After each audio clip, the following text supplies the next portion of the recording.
আপনাদের এলাকায় অনেক সুন্দর সুন্দর সমাবেশ হয়, দেখবেন সমাবেশের নাম মাদক বিরোধী সমাবেশ। কি সমাবেশ হয় না ভাই? মাদক বিরোধী কনসার্ট হয়, শুনছেন আপনারা? বিখ্যাত বিখ্যাত শিল্পীদেরকে নিয়ে এসে লাখ লাখ টাকা খরচ করে গান বাজনা হয়। কেন বাবা? তোমরা মাদক খেও না, এটা তোমাদেরকে ধ্বংস করবে, সমাজকে ধ্বংস করবে, ঠিক না? আর মাদক বিরোধী সমাবেশে যেটা গেছে, অনেকক্ষণ মিউজিকের তালে তালে ঘিচকি ঘিচকি ঘিচকি ঘিচকি ঘিচকি করে গায়ে আর এনার্জি নাই। জীবনেও এর আগ পর্যন্ত বিড়ি খায় নাই। পাশের একটাকে বলছে, দোস্ত আর পারতেছি না, দেতো দেতো দেতো। ওইখানেই কাশতে কাশতে প্রথম উদ্বোধন দিয়ে আসছে। কি সমাবেশ? কথা বলে না, কি সমাবেশ? মাদক বিরোধী সমাবেশে শিখে আসছে প্রথম বিড়ি খাওয়া। এরপরে আল্লাহর দয়ায় ঈদ যখন আসছে, এরপরে যখন বড় অনুষ্ঠান আসছে, বড় বড় সেলিব্রেট করার মতো প্রোগ্রাম আসছে, তখন আস্তে আস্তে অভ্যস্ত হওয়ার পরে বলছে আর কত, এটাতে আর জমে না। বলছে উপায় কি? বলছে আছে, আগে তুই ভিতরে মাল বাইর কর। ও একটা সিগারেট নিয়ে ভিতরে ঠোকা দিয়ে মাল বাইর করছে, ও পকেট থেকে মাল বাইর করছে, ছোট পুরিয়া কুচকুচ করে কাটে এর মধ্যে ঢুকাইছে। ঢুকাই বলছে টান দিয়ে দেখ, এক টানেতে যেমন যেমন, দুই টানেতে রাজা, ইহার নাম গোপালগঞ্জ অঞ্চলে গাঁজা। আছে না ভাই? কি সমাবেশ জানি ছিল? কথা বলে না, কি সমাবেশ ছিল? ওইখান থেকে শিখে আসছে এইটা। ওইখান থেকে কোনোদিন বলে নাই বাবারা তোমরা সুন্দর করে গান বাজনা শুনে আব্বা আম্মার খেদমত করবে, পিতা মাতাকে সম্মান করবে, মহিলার দিকে যেন তাকাবে না, এটা শিখায় নাই। বরং বলছে এসো আমরা বন্ধু হই। বন্ধু হই বলে যেইটা আগেও দূরে ছিল ওইটাকে দূরে রাখতে চায় না, বলে আসো এখন বুকে বুকে মিলে যাও। অন্তত পক্ষে ছেলের পিঠের উপরে উঠো, উঠে অন্তত টান মারো। একটাও বানানো কথা বলছি না, এগুলা প্রত্যেকটার এভিডেন্স আছে, ঠিক কিনা?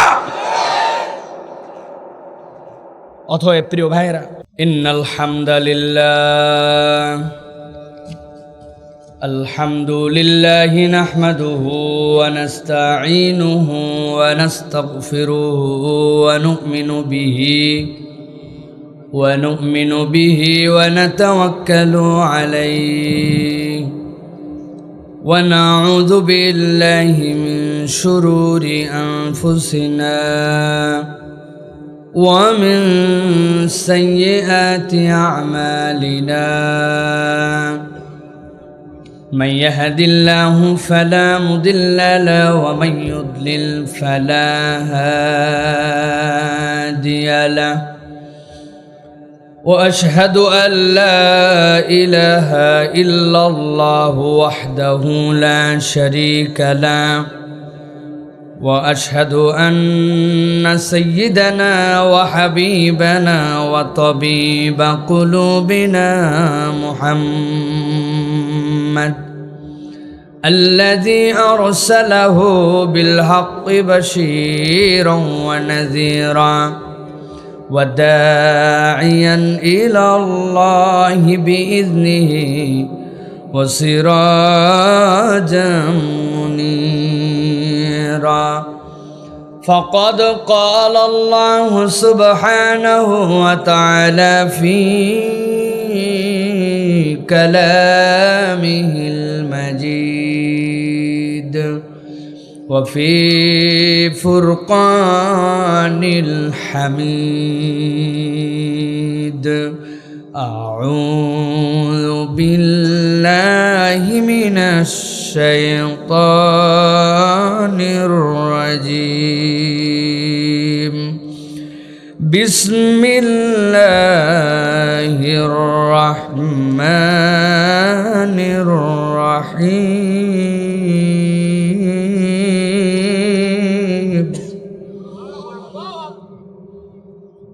وقضى ربك ألا تعبدوا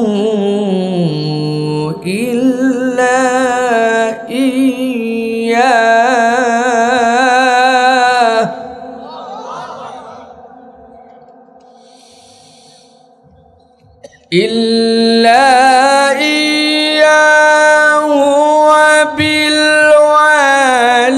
وبالوالدين إحسانا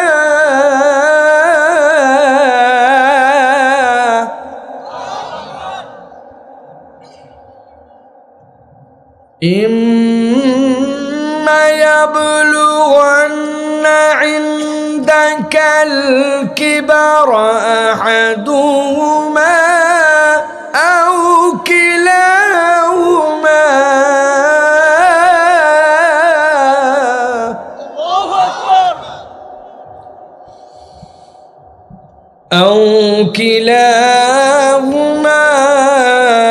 فلا تقل لهما أف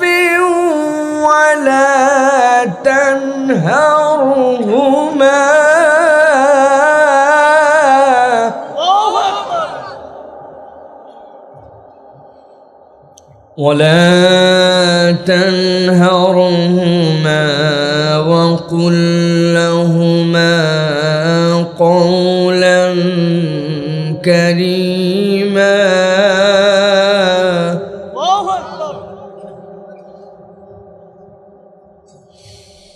واخفض لهما جناح الذل من الرحمة وقل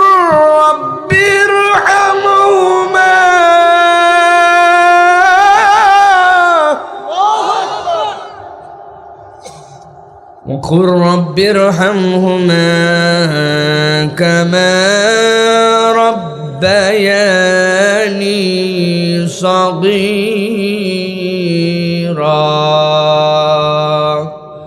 وقال الله سبحانه وتعالى آمرا ومخبرا للمؤمنين والمؤمنات إلى يوم القيامة إن الله وملائكته يصلون على النبي يا أيها الذين آمنوا صلوا عليه وسلموا تسليما.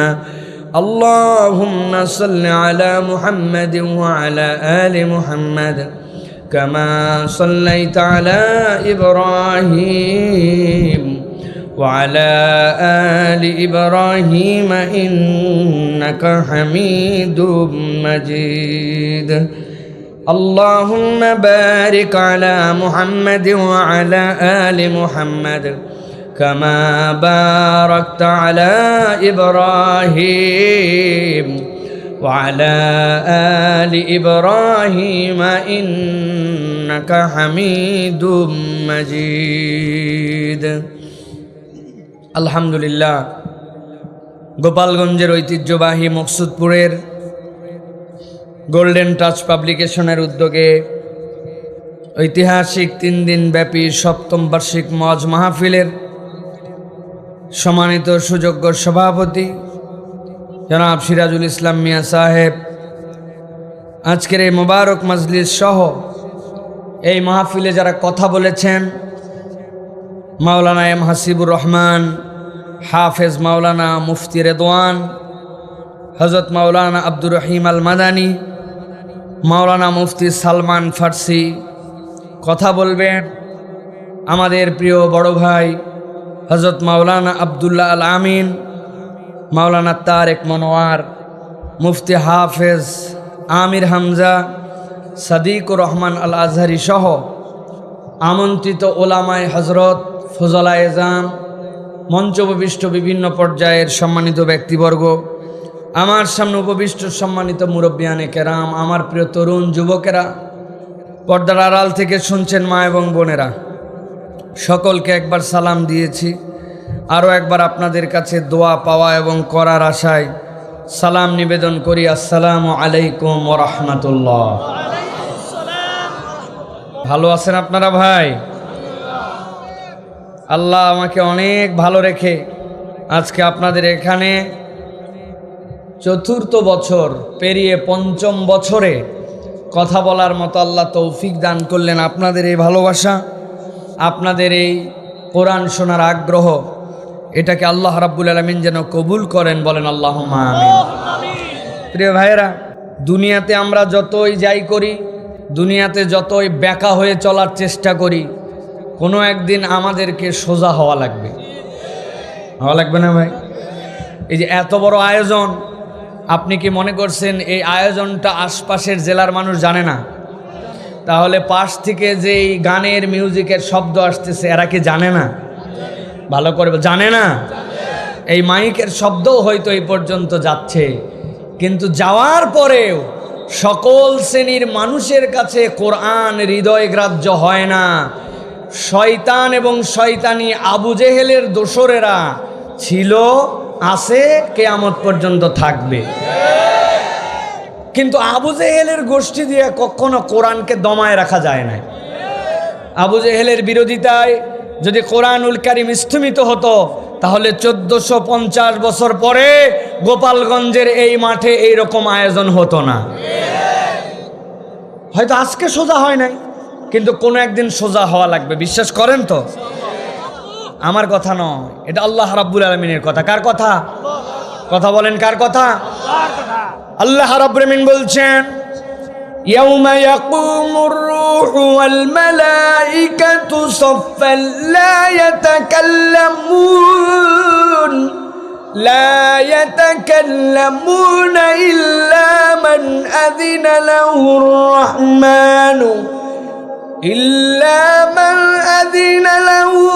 রাহমানু ওয়া ক্বালা সাওয়াবা।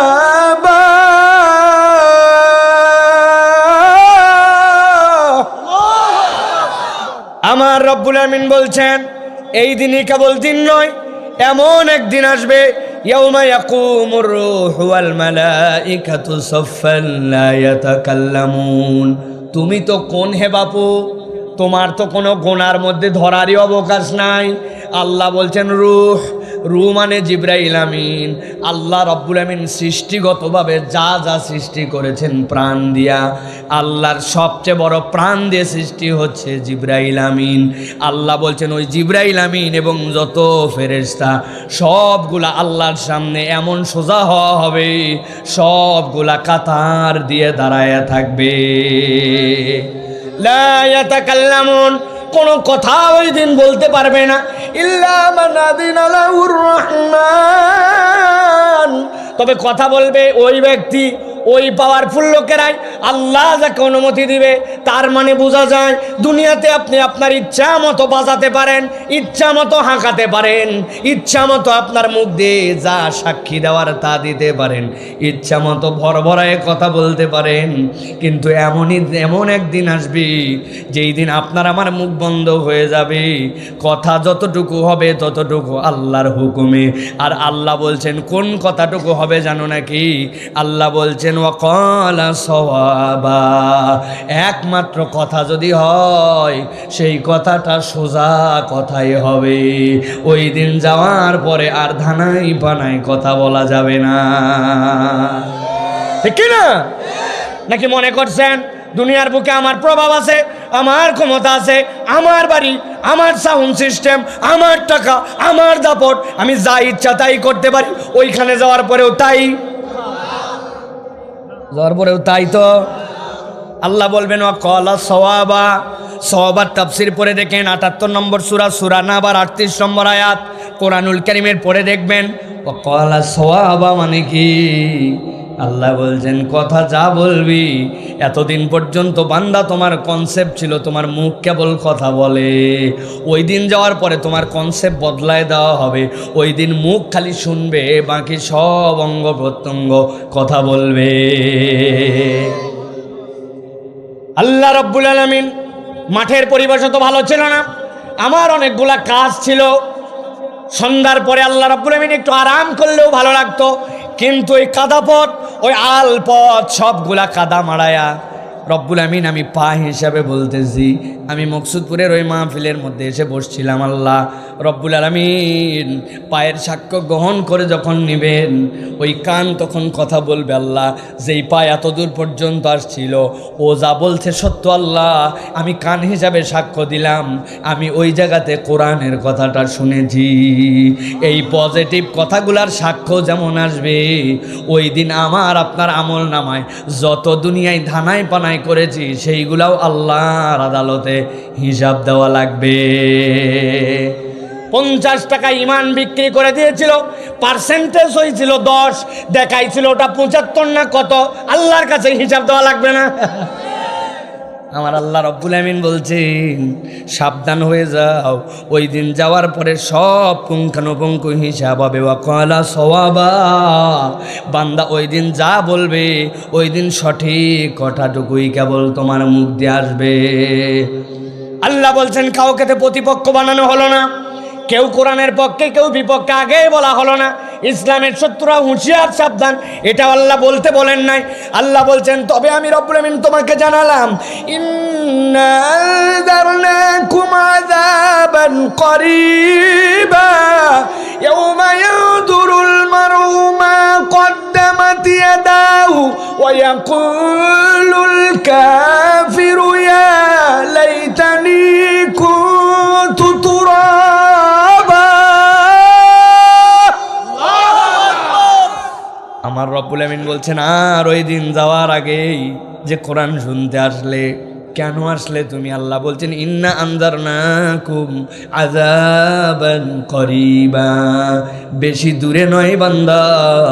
যেই চোখ বন্ধ করো, যারা ইসলামী পণ্ডিত যারা রুহের ব্যাখ্যা করেছেন কুলির রুহু মিন আমরি রাব্বি, তারা বলছেন আল্লাহ রাব্বুল আলামিনের হাত আমাদের মতো না, ইয়াদুল্লাহ, আল্লাহর হাত আমরা বিশ্বাস করি কিন্তু সেটা কেমন ধরন কোনো কিচ্ছু আমরা জানি না। দুনিয়ার যত মানুষের রূহ, আপনার চোখ মুছতে দেরি, ঘুমায় গেছেন আপনি, সব রুহু আল্লাহ রব্বুল আলামিনের কাছে সংরক্ষিত থাকে। রব্বুল আলামিনের কাছে সংরক্ষিত না থাকলে ওই বান্দার সেকেন্ডের মধ্যে যে ঘুম ভেঙে যায় আবার রুহু ব্যাক করে আসতে পারতো না। এই জন্য আল্লাহ নবী শিখাইছেন কেবল এমন এমন নয় যে আপনি মনে করছেন ভাবটাপ দিয়ে তাওয়িল করে আপনি ব্যাখ্যা করে দিবেন, যে আপনি ঘুমানোর সময় পড়তে শুরু করেছেন আল্লাহুম্মা বিসমিকা আমুতু ওয়া আহইয়া, আপনি মনে করছেন এইটা কেবল কথার কথা, ঘুম মরার মতো। না না না, আপনি ঘুমালে আপনার রুহু বের হয়ে যায় কিন্তু রব্বুল আমিনের হাতের মধ্যে থাকে। বান্দার জাগতে দেরি, এক সেকেন্ডও বান্দার কাছে ফেরত আসতে দেরি হয় না। আল্লাহ রাব্বুল আমিন বলছেন ওই বান্দাদের জন্য বললাম ইন্না আনযারনাকুম আযাবান করিবা, তোমার অতি নিকটে বান্দা, অতি নিকটে। তুমি মনে করো না কবে হাসর, কবে বিচার, কবে রব্বুল আমিন ফায়সালা করবেন। না না বান্দা, আল্লাহ নবী বলছেন তুমি কবরে যাওয়ার পরে এই কবর থেকেই তোমার জন্য জান্নাতের দরজা খোলা হয়ে যেতে পারে অথবা জাহান্নামের বিছানা বিছানা হয়ে যেতে পারে, ঠিক কি না?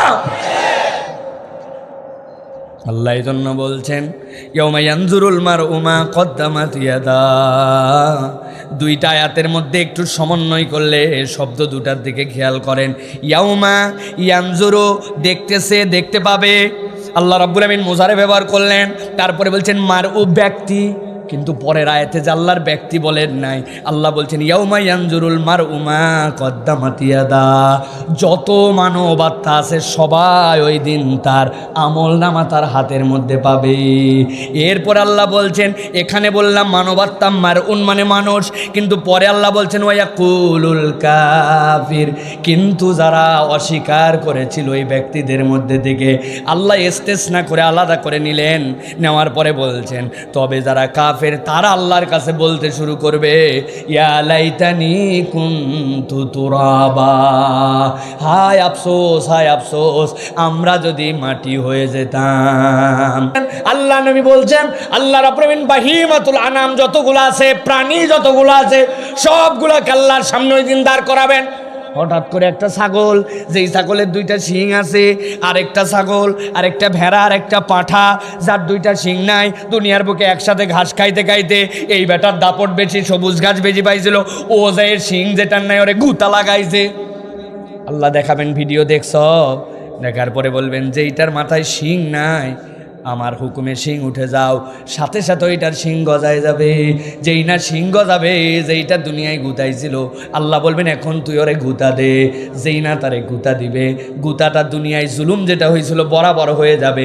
এরপরে আল্লাহ যত বাহিমাতুল আনাম আছে সবগুলাকে বলবেন সবগুলি এখন আমার হুকুমে মাটি হয়ে যাও। দুনিয়ায় যে ব্যক্তি, দুনিয়ায় যে মানুষ আল্লাহর বিধান আসার পরেও শোনে নাই, নাই। ওই কান মনে করছে আমি যা ইচ্ছা তাই শুনতে পারে, আমার চোখ আমার যা মন চায় আমি তাই দেখতে পারি, আমার নফস আমি যা ইচ্ছা তাই করতে পারি। আল্লাহ বলছেন ওরাই হচ্ছে কাফের। ওই দিন তারা বলতে শুরু করবে, ওয়াকুলুল কাফিরু ইয়া লাইতানি কুনতু তুরাবা। ওই যে দেখলাম যেই প্রাণীগুলো আজকে মাটি হয়ে গেল, এই রব আমরা তো গর্জন শুনে বুঝতে পারছি এখন আমাদের জাহান্নামের পথ ধরা লাগবে।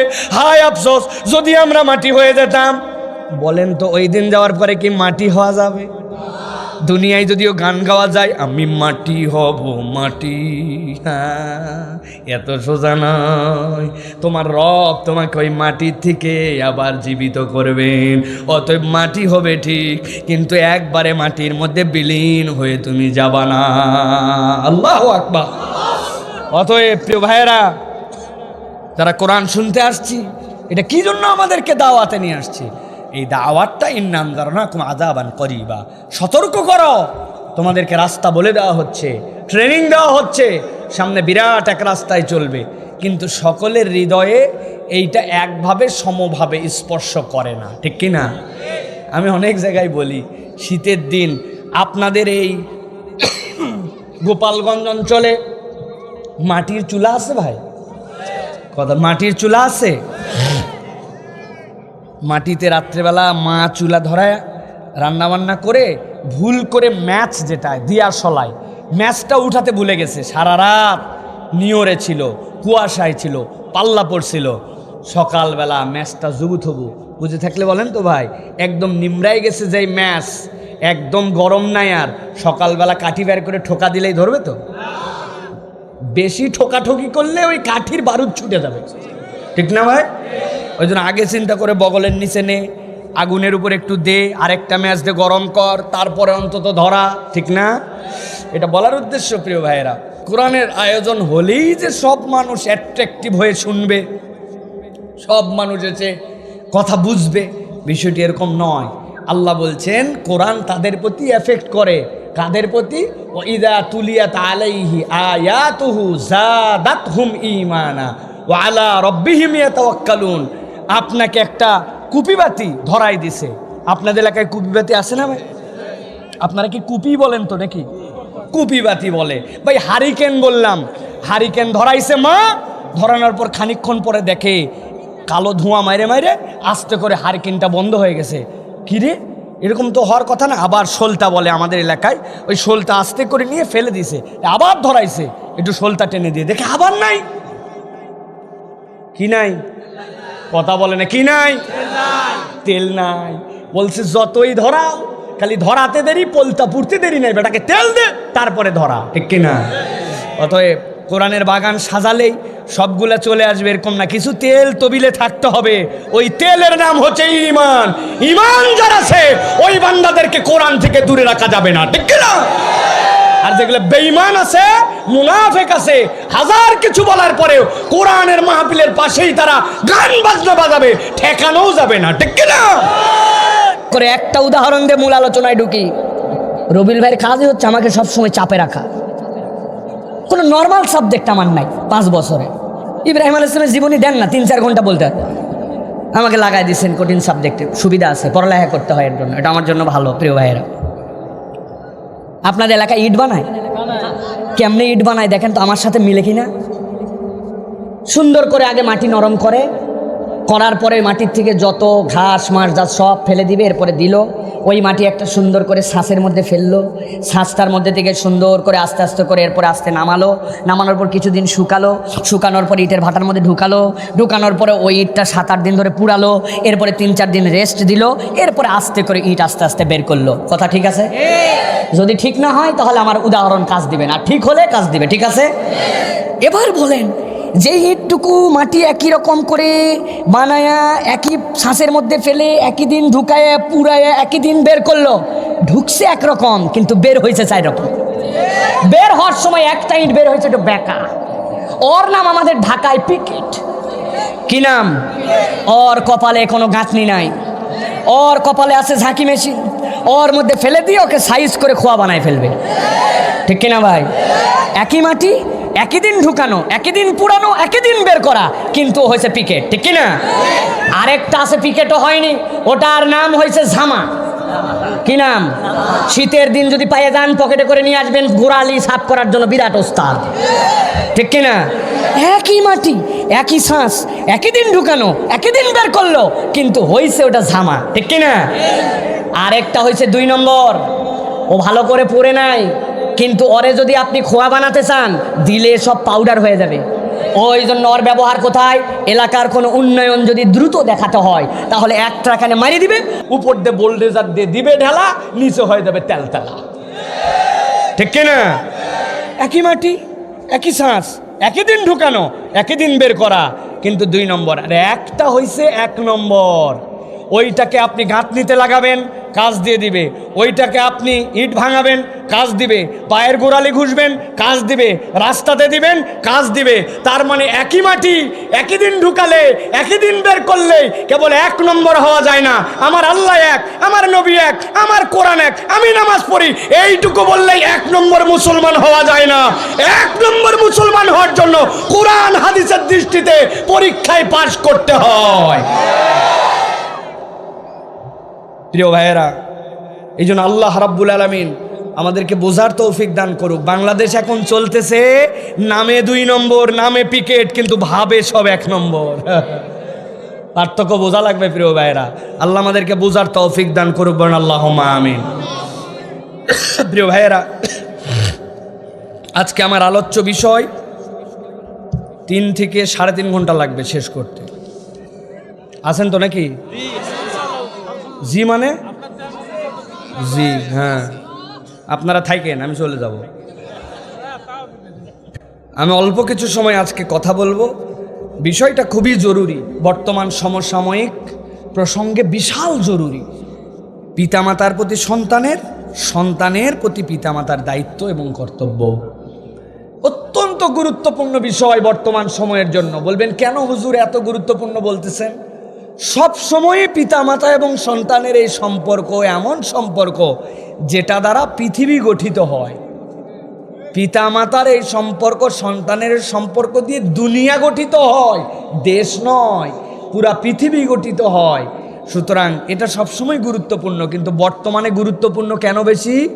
এর আগ পর্যন্ত আমাদের শিক্ষা দীক্ষার যেগুলো কার্যক্রম ছিল সেখান থেকে আমাদের বাচ্চারা কিছু তালিম, তারবিয়া, দীক্ষা, শিক্ষা, পিতামাতার প্রতি নৈতিকতা, দায়িত্ব, সম্মান, এইগুলার কিছুটা তারা পাঠ নিত। কিন্তু বর্তমান আমাদের যে শিক্ষা দীক্ষা, শিক্ষা ব্যবস্থা শেখানো হয়েছে, এই শিক্ষা ব্যবস্থায় এখন বাপ মা হচ্ছে সবচেয়ে বড় কালপ্রিট, বাপ মা হচ্ছে এখন সবচেয়ে বড় ভিকটিম, বাপ মা হচ্ছে এখন সন্তানের অগ্রগামিতার ক্ষেত্রে সবচেয়ে বড় বাধা স্বরূপ। এটা আমার কথা নয়, সমাজ বিজ্ঞান বই সহ অন্যান্য যে সকল বই আছে ওইগুলো বই পড়ে দেখেন। রাত 12টা পর্যন্ত বাইরে থাকতে চায়, বাপ মা বাধা দিলে বাপ মা দোষী। 2টা ছেলে মেয়ে 6-7-এ পড়ে, 2জন সম্পর্ক করে এখনই চলে যেতে চায়, বাপ মা বাধা দেওয়ার জন্য ছেলে বিড়ি খায়, মহিলা মন খারাপ হয়ে পড়ালেখায় খারাপ করে ফেলছে। বাপ মার সাথে বিট্রেক করে 2জন পাশাপাশি বসে, কিন্তু বসতে দিতে চায় না। তারা চায় যে তারা আরও বড় হোক, তারপরে বুঝ শিখুক, কিন্তু এইটা সন্তানকে বারণ করার কারণে মানসিকভাবে তাদের ক্ষতিকর প্রভাব পড়ে। এই সকল আর কোনো নাটক সিনেমার গল্প নয়, এইগুলো আমাদের পাঠ্যপুস্তকের গল্প। তা আমার সন্তানদেরকে এইগুলো যদি শিখাই তা আমাদের তার বাঁচার উপায় নাই। এখন যতটুকু বাঁচা এই পিতামাতার দায়িত্ব, কর্তব্য, টোটা ফাটা বলে টোলে যদি এদেরকে একটু বোঝানো যায়, যতটুকু টিকবে এইটুকুই সম্পদ, নচেত আর বাঁচানোর কোনো উপায় নাই। কোরআন সুন্নাহর এই আলোচনা আমাদের বোঝার দরকার। প্রিয় ভাই, আমি 2 পর্বে 10টা পয়েন্টে 2টা দিক বুঝাবো। 1 নম্বর বুঝাবো যেহেতু পিতামাতা আমাদের আগে, অথবা পিতামাতার প্রতি আমাদের কি ধরনের দায়িত্ব কর্তব্য আছে। 5টা পয়েন্টে বহু কর্তব্য আছে, আমি 5টা পয়েন্টে এটা ক্লিয়ার করার চেষ্টা করব প্রিয় ভাইয়েরা। আর 2য় পর্বে বলবো যে ওয়াজ বাংলাদেশে চলে না। বাংলাদেশে আমার ওস্তাদ আব্দুল্লাহ জাহাঙ্গীর রহমাহুল্লাহ বলে গেছেন 2টা ওয়াজের কোনো খাওয়া নাই। কয়টা ওয়াজ? 1 নম্বর ওয়াজ সন্তানের প্রতি পিতামাতার দায়িত্ব, এটা কোনো বাপ মা শুনতে চায় না। ওনাদের কথা খালি সন্তানরা কথা শোনে না, আপনি খালি বাপ মায়ের খেদমতের ওয়াজ করেন। আর 2 নম্বর স্বামীর খেদমতের ওয়াজ খুব চলে, কিন্তু স্ত্রীর প্রতি দায়িত্ব এবং কর্তব্য এই ওয়াজের বাংলাদেশে বেল নেই। ঠিক না ভাই? এক মাহফিলে যাওয়ার পরে একজন বলে, হুজুর যাই বলেন একটু স্ত্রীর দায়িত্ব কর্তব্য স্বামীর উপরে খালি, আরে ভাই আমার তো একটা সাবজেক্ট আছে, তুমি খালি বারবার খোঁজাও কেন? পরে মাহফিলে সে জিজ্ঞাসা করলেন, ভাই ইনি কে? কয় হুজুর এর থেকে বেশি বউ পিটানো এই এলাকায় কোনো মরদ নাই। সে কি ওয়াজ শুনবে? সে ওয়াজ শুনবে স্বামীর খেদমত। তো এখন আমাদের প্রথম পার্ট আমাদের ফেভারেট পার্ট, দ্বিতীয় পার্টটা আমাদের ফেভারেট পার্ট নয়, সেখানে সন্তানের প্রতি পিতার কতকগুলো দায়িত্ব আছে। আমি দুই পার্টেই আব্দুল আলামিন ভাই আসার আগ মুহূর্ত পর্যন্ত ঘণ্টাখানিক সর্বোচ্চ আপনাদের সাথে কথা বলবো। আল্লাহ রাব্বুল আলামিন যেন আমাদেরকে কোরআন হাদিস থেকে এমন কতকগুলো কথা শোনার তৌফিক। পিতামাতার জন্য আল্লাহ রাব্বুল আলামিন কি বলতে চান, আল্লাহ রাব্বুল আলামিনের নির্দেশনা কি, এটা আমরা সংক্ষেপে একটু বুঝে নেই। আল্লাহ রাব্বুল আলামিন বলছেন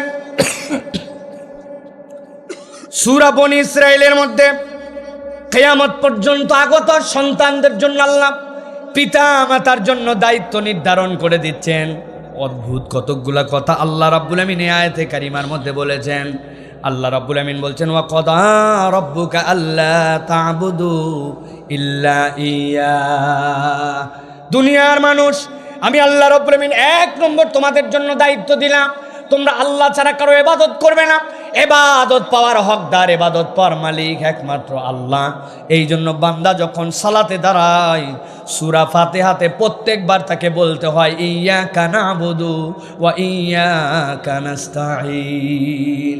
ও আমার মাবুদ, আপনার ইবাদত করি আর আপনার কাছে একমাত্র আমি সাহায্য চাই।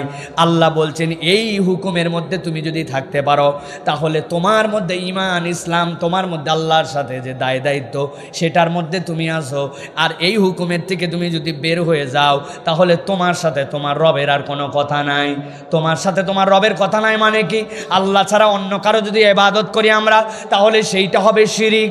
আর কোনো বান্দা যদি শিরিক করে, ওই শিরিক ভুলে করুক ঠিক করে করুক যেমনে করুক, ওই বান্দার জন্য এই শিরিকের ফলাফল ভয়াবহ।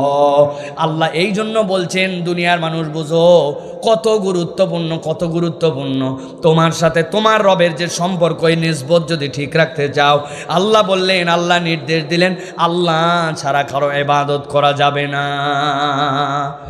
ভালো করে বোঝেন, দুনিয়াতে আল্লাহ রাব্বুল আমিনের যাবতীয় সৃষ্টি যেইগুলো আছে ওই সৃষ্টির মধ্যে সবচেয়ে সম্মানিত মানুষ বানাইছেন হযরত আম্বিয়া আলাইহিস সালামগণকে।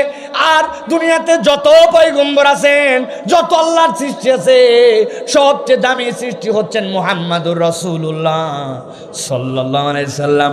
ওই মুহাম্মদ সাল্লাল্লাহু আলাইহি সাল্লামের প্রতি আল্লাহ যে শরীয়ত দিচ্ছেন একটু বোঝার চেষ্টা করেন। ওই শরীয়তের মধ্যে আল্লাহ বলছেন আমার নবী সবচেয়ে শ্রেষ্ঠ। আল্লাহ রাব্বুল আমিন তার চরিত্র বলেছেন, তার চরিত্র মহান চরিত্র, নিজেও আজিম, তার চরিত্রকেও আজিম বলেছেন। ওই আল্লাহ বলছেন, আল্লাহ নির্দেশ দিলেন আল্লাহ ছাড়া কারো ইবাদত করবে না, কিন্তু আল্লাহর পরেই আমি মুহাম্মদ সাল্লাল্লাহু আলাইহি সাল্লামের নাম এই জায়গায় আনি নাই, তিনি তার স্থানে সম্মানিত। কিন্তু আল্লাহ বলছেন প্রত্যেক সন্তানের জন্য দায়িত্ব দেওয়া হলো ওয়া বিল ওয়ালিদাইনি ইহসানা। অবশ্যই প্রতিটা সন্তান যেন তার পিতা মাতার সাথে দয়াদ্র আচরণ করে, সম্মানজনক আচরণ করে, পিতা মাতার সাথে যেন তারা সদ্ব্যবহার করে। বুঝে থাকলে বলেন তো এই নির্দেশনা কার? এবার জিজ্ঞাসা করব আল্লাহর প্রথম নির্দেশ কি? আল্লাহর ইবাদত করা, বলেন কি? আর আল্লাহ রাব্বুল আমিনের ইবাদতের পরে সবচেয়ে বড় নির্দেশের নাম কি? পিতা মাতার সাথে সৎ ব্যবহার করা। সুবহানাল্লাহ। বারবার শুনি জানলাম, এই কথার ওয়েট আমরা বুঝি না, এই কথা আমাদের হৃদয়ের মধ্যে আমরা ধারণ করতে পারি না। আল্লাহ রাব্বুল আমিন বলছেন ইম্মা ইয়াবলুগান্না ইনদাকাল কিবারা আহাদুহুমা আও কিলাহুমা ফালা তাকুল লাহুমা উফফিন ওয়া লা তানহারহুমা ওয়া কুল লাহুমা কওলান কারীমা।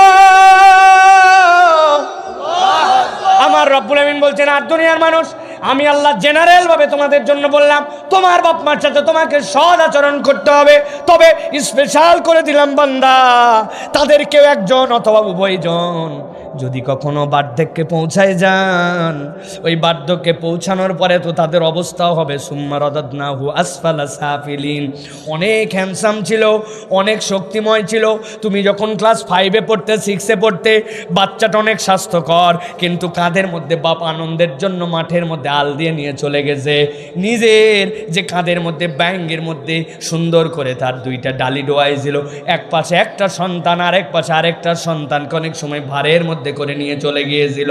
কিন্তু আজকে তোমার ওই বৃদ্ধ পিতামাতা বয়স হওয়ার কারণে তারা আজকে বার্ধক্যে পৌঁছাইছেন। আল্লাহ বলছেন সারা জীবন সদ্ব্যবহার করবি। তবে আমি রব্বুল আমিন বললাম, যখন তাদের কেউ অথবা উভয়জন যখন বার্ধক্যে পৌঁছাবে, 1 নম্বর তোমার জন্য নির্দেশনা, ফালা তাকুল্লাহুমা উফিন, তাদের সাথে উফ এই শব্দটাও ব্যবহার করতে পারবে না। মুফাসসিরিনে কেরাম বলেছেন, আল্লাহ উফ শব্দ যেটা ব্যবহার করেছেন, এটা সর্বভাষার সর্বমানুষের জন্য এটা জেনারেল নলেজ, জেনারেল ল্যাঙ্গুয়েজ। যেই মানুষটা ইংরেজি বলুক, বাংলা বলুক, হিন্দি বলুক, যেই মানুষটা ঠোঁট দিয়ে উচ্চারণ করতে পারে, তার জন্য আল্লাহ এই উফ শব্দটা ব্যবহার করেছেন। আর উফ শব্দ ব্যবহার করার জন্য মানুষকে দাঁতের ব্যবহার লাগে না, জিহ্বার ব্যবহার লাগে না, মানুষের জন্য কোনো অঙ্গ প্রত্যঙ্গ নড়ানো লাগে না, শুধুমাত্র ঠোঁটের ভেজা 2টা দিক, এই 2টা দিক দিয়ে সবচেয়ে নরম শব্দ হিসেবে উফটা ব্যবহার করা যায়।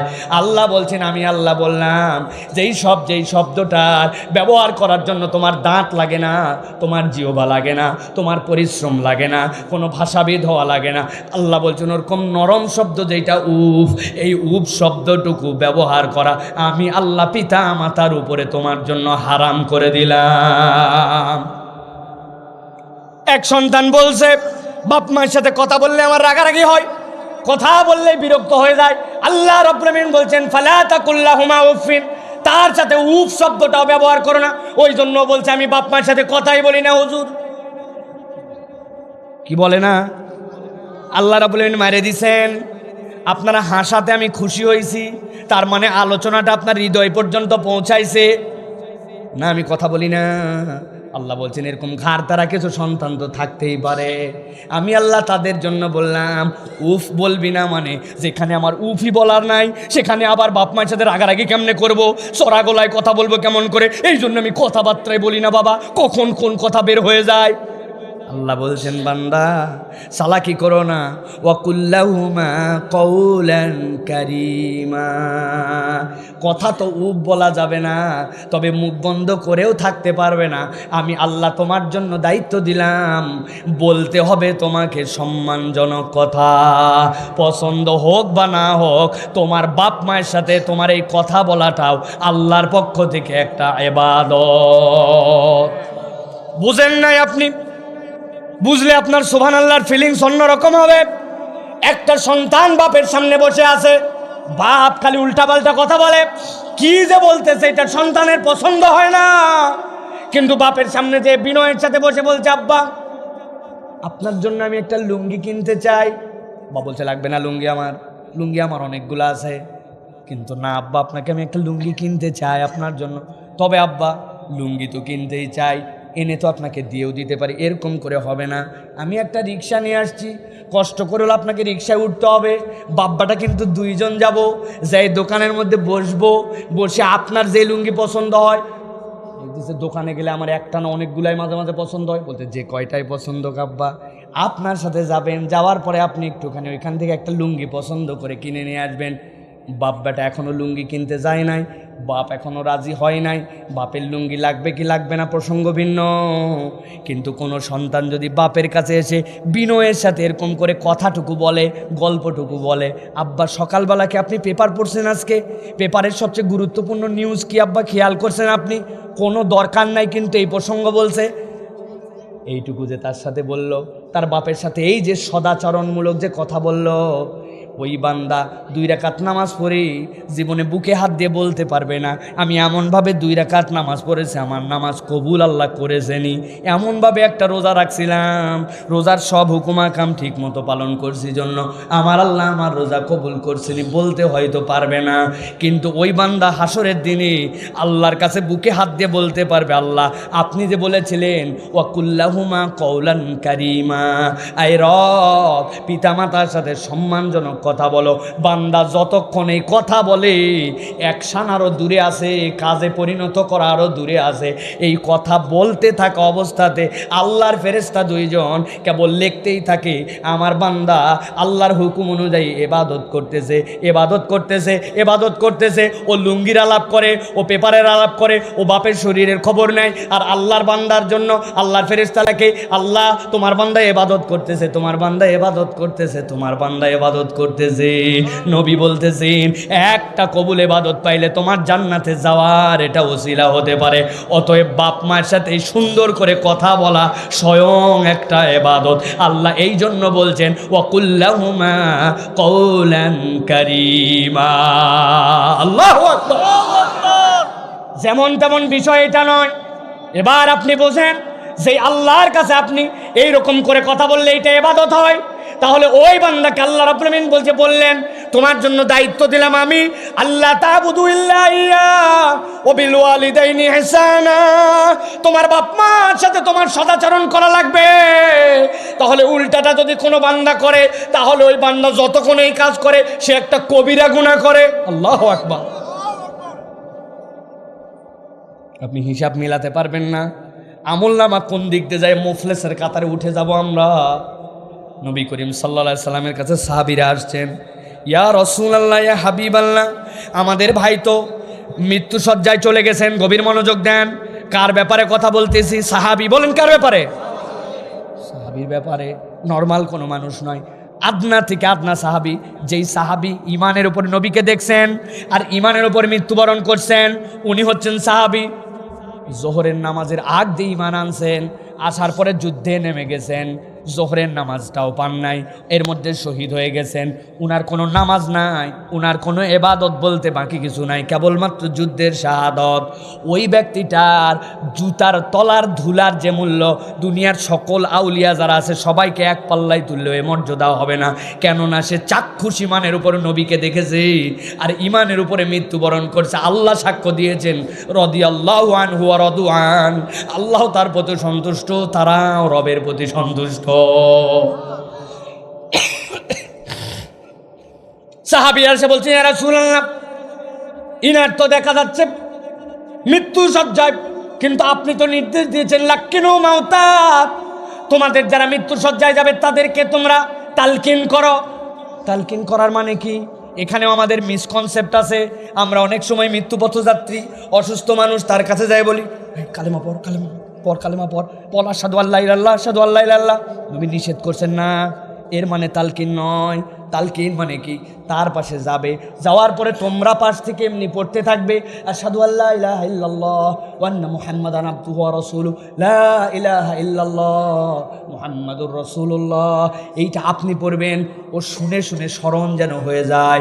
কেননা ওই সময় তার যে অবস্থা থাকে, ওই সময় তাকে বলছেন শাহাদা পাঠ করে, বলছেন না পারলাম না, বেঈমান হয়ে যাবে।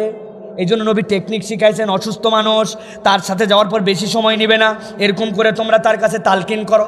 সাহাবীরা এসে বলেন, ইয়া রাসূলুল্লাহ, আমরা যতই বলি তার মুখ দিয়ে তো কালেমা আসে না। নবীজি বললেন, মা বেঁচে আছে নাকি, নিয়ে আসো। নিয়ে আসা হলো। কি ব্যাপার, তোমার ছেলের কি অবস্থা? মনে তোমার অসন্তুষ্টি আছে? ইয়া রাসূলুল্লাহ, কি অসন্তুষ্টি? খাবার দেয়, আমার সাথে সুন্দর আচরণ করে, আমার ব্যাপারে তার কোনো ক্লেম নাই, খোঁজ খবর রাখে, কিন্তু ইয়া রাসূলুল্লাহ তার স্ত্রীকে যতটুকু সময় দিয়ে যত গল্প করে, আমি তো মা বৃদ্ধা হয়ে গেছি, আমার সন্তানের সাথে একটু গল্পও তোমার করতে মন চায়, আমার সন্তান আমাকে অতটুকু সময় দেয় না, এটা আমার অন্তরে একটা দুঃখের কারণ। বউ পায়ে মা ভুলে গেছে, এরকম লোক বোধহয় গোপালগঞ্জে নাই। আল্লাহ রাব্বুল আলামিনের নবী বলছেন, আপনি তাকে মাফ করে দেন। বলি, ইয়া রাসূলুল্লাহ, এই কষ্ট যার হৃদয়ে লাগছে সে জানে। আমি পেটে ধরলাম, আমি বড় করলাম, আর আমি তার কাছে প্রায়োরিটিতে 2 নম্বর চলে গেলাম। আমি তো প্রায়োরিটিতে 1 নম্বরও হতে চাই নাই, কিন্তু ইকুয়াল অন্তত থাকতে চেয়েছিলাম। নবীজি বললেন, তুমি সত্যি মাফ করবে না? বলে, তাহলে আর কিছু করার নাই, নিয়ে আসো যতগুলা শুকনা শুকনা কাঠ আছে এইগুলো নিয়ে আসো, আমি আমার সাহাবীকে দুনিয়াতে আগুন দিয়ে পুড়ায় দেব। মা বলল, ইয়া রাসূলুল্লাহ, এটা বলেন কি? পুরাবেন মানে আমার সন্তানকে? জেগে উঠছে মাতৃত্ব। বলে, না পুরাই উপায় আছে নাকি? তুমি যদি ক্ষমা তাকে না করো আর তালকিনে যদি তার কালেমা না জোটে, তো এখানেও আগুন ওপারেও আগুন, তো এখান থেকেই পুড়ে চলে যাক। এটা নবীজির একটা কৌশল ছিল। মা বলল, ইয়া রাসূলুল্লাহ, আমার সন্তানের এই পরিণতি যদি হয় আমি মাফ করে দিলাম মায়ের মন তো। সাহাবায়ে কেরামকে বললেন, যাও যাও যাও। সাহাবারা দৌড়ায় গেছেন। যাওয়ার পরে বলছি, ইয়া রাসূলুল্লাহ, পাশ থেকে যাই বলাও লাগে নাই, আমরা দেখি আমাদের ভাই শাহাদা পাঠ করতে করতে দুনিয়ার থেকে চলে গেছে। আল্লাহ রাব্বুল আমিন এই জন্য বলছেন, ও দুনিয়ার মানুষ, এই হাদিসের ব্যাকগ্রাউন্ড কেন দিলাম? আল্লাহ বলছেন কেবল উত্তম কথা নয়, আমি আল্লাহ তার জন্য দায়িত্ব দিলাম, ওয়াখফিদ লাহুমা জানাহায-যুল্লি মিনার রাহমা ওয়া কুর রাব্বিরহামহুমা কামা রাব্বায়ানি সগীরা। আল্লাহ বলতেছেন তোমার আচরণটা কেমন হবে? তোমার আচরণটা ওয়াকফিদ লাহুমা জানাহায-যুল্লি। দুনিয়ার কোনো মানুষের পাখা হয় না, হয় পাখা হয় আমাদের, কিন্তু পাখাওয়ালার মমতা আমরা দেখি কি না? সাইদি সাহেব হুজুরের আলোচনা মনে আছে? উনি বলছিলেন আকাশের একটা চিল কিভাবে যেন ছোঁ দিয়ে একটা মুরগির বাচ্চা ধরবে, কিন্তু মুরগির মা কুটকুট করে একটু শব্দ করছে, বাচ্চাগুলা দৌড়ায় আসছে, 18টা বাচ্চা নিয়ে আসে। সব বাচ্চা তো আর তার বুকের নিচে নিতে পারে না, কোনোটার মাথা বের হয়ে যায়, কোনোটার সাইড দিয়ে বের হয়, কিন্তু মা সবগুলাকে আগ লাইনে ফুলে আসে আর মুখ দিয়ে কটকট কটকট করে, ওই চিলকে তাড়ায় দেয়। উদাহরণ দিয়ে তিনি বলছিলেন ওয়াকফিদ লাহুমা জানাহায-যুল্লি, খেয়াল করেন, ফালা তাকুল লাহুমা উফিন, কথা বলা যাবে না। প্রথমে বলে দিয়েছেন সদ্ব্যবহার করা লাগবে, জোরে কথা বলা যাবে না। কেমন কথা বলতে হবে? নরম কথা বলা লাগবে। আল্লাহ রাব্বুল আমিন নির্দেশের পরে নির্দেশ দিচ্ছেন ধরনটা কেমন হবে। আল্লাহ বলছেন একটা পাখি ডানা মেলে যেরকম তার সন্তানদেরকে প্রোটেক্ট দেয়, তোমার বাপ মার জন্য আমি আল্লাহ নির্দেশ দিলাম এই রকম ডানা মেলে দিয়ে তোমাকে পিতা মাতার জন্য বিনয়ী থাকতে হবে। আল্লাহ রাব্বুল আমিন বলছেন, এই সন্তান, কেন এটা তুমি করবে? তুমি কি জানো তোমার বাপ মা তোমার জন্য কি কষ্ট করেছে? তোমার বাপ মা তোমার জন্য দুনিয়ার বুকে থাকা অবস্থায় কি করেছে? এইটার ফিলিংস তুমি জানো না? আমি মাঝে মাঝে উদাহরণ দেওয়ার জন্য বলি, এই জেনারেশনের বাচ্চা কাচ্চা, আমার 3 মেয়ে, তো আমার মেয়েদের জন্য আমি তো মাঝে মাঝে মজা করে বলি, এরা বাপের কয়েক লাখ টাকা খালি হাইগে মুতে উড়াই দিছে। কেমনে? ডায়াপার কিনা লাগে না? ডায়াপার কিনে লেখা থাকে 12 ঘন্টা মেয়াদি, 8 ঘন্টা মেয়াদি, কিন্তু আমি সাইফুল্লাহ তখন ডায়াপারের যুগ নয়, আমার বাপের অত দূর পর্যন্ত সামর্থ্য ছিল না, 7 ভাই বোনের সংসার। আমার মা তখন আমার বয়স 1 বছর, আজ থেকে 36 বছর আগে, আমার মা টানা 7 দিন গেছে নিম্নচাপ, সব কাপড় চুপুর বাড়ির ভিজা, কোনো কাপড় শুকায় না, 5-7টা তেনা, 5-7টা ছোট্ট ছোট্ট টাওয়েল একটু গরম করছে কোনো রকম চুলার উপরে দিয়ে দিয়া, সন্ধ্যা রাত পার হতে না হতে ওই 6টা 5টা যেইগুলা টাওয়েল ছিল সব ভিজে গেছে। এরপরে আমার মা আমাকে চিন্তা করছে, দুনিয়ার সবাই তো ঘুমায় গেল, শীতের রাত, আমার পাশে আমার বাপ ঘুমায় গেছে, আমার বোন ঘুমায় গেছে, আমার সব ঘুমাইছে, মা ঘুমায় নাই, কারণ জানে আমার সন্তান তো আরও প্রস্রাব করতে পারে। ঠিকই, সব শেষ। এরপরে ডানে বার করছে, ডান থেকে বামে নিয়েছে, নেওয়ার পরেও দেখছে আর শুকনা জায়গা নাই, বুকের মধ্যে নিয়ে রাগ করছে, এত প্রস্রাব করে নাকি একটা বাচ্চা, কিন্তু দূরে ঠেলে দেয় নাই, ওই বুকের মধ্যে নিয়ে রাত পার করছে। একটু চোখ বন্ধ করে ভেবে দেখেন, এক রাত যদি ওই রকম জায়গায় আমরা ভেজার মধ্যে থাকতাম, নিউমোনিয়া হয়ে যেত, বুকটা চাপ ধরে যেত, 7 দিনের মধ্যে দুনিয়ার থেকে বিদায় হয়ে যাওয়া লাগতো।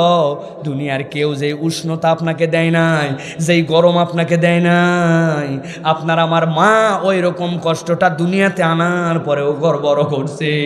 আল্লাহ বলছেন ওয়াকফিদ লাহুমা জানাহায-যুল্লি মিনার রাহমা, তোমার পাখাগুলা তার জন্য বিস্তৃত করে দাও। এইটা কেবল নির্দেশনা নয়, এটা অন্তরের কাকুতিয়ার অনুভূতি, বান্দার জন্য আল্লাহর পক্ষ থেকে ফরজ।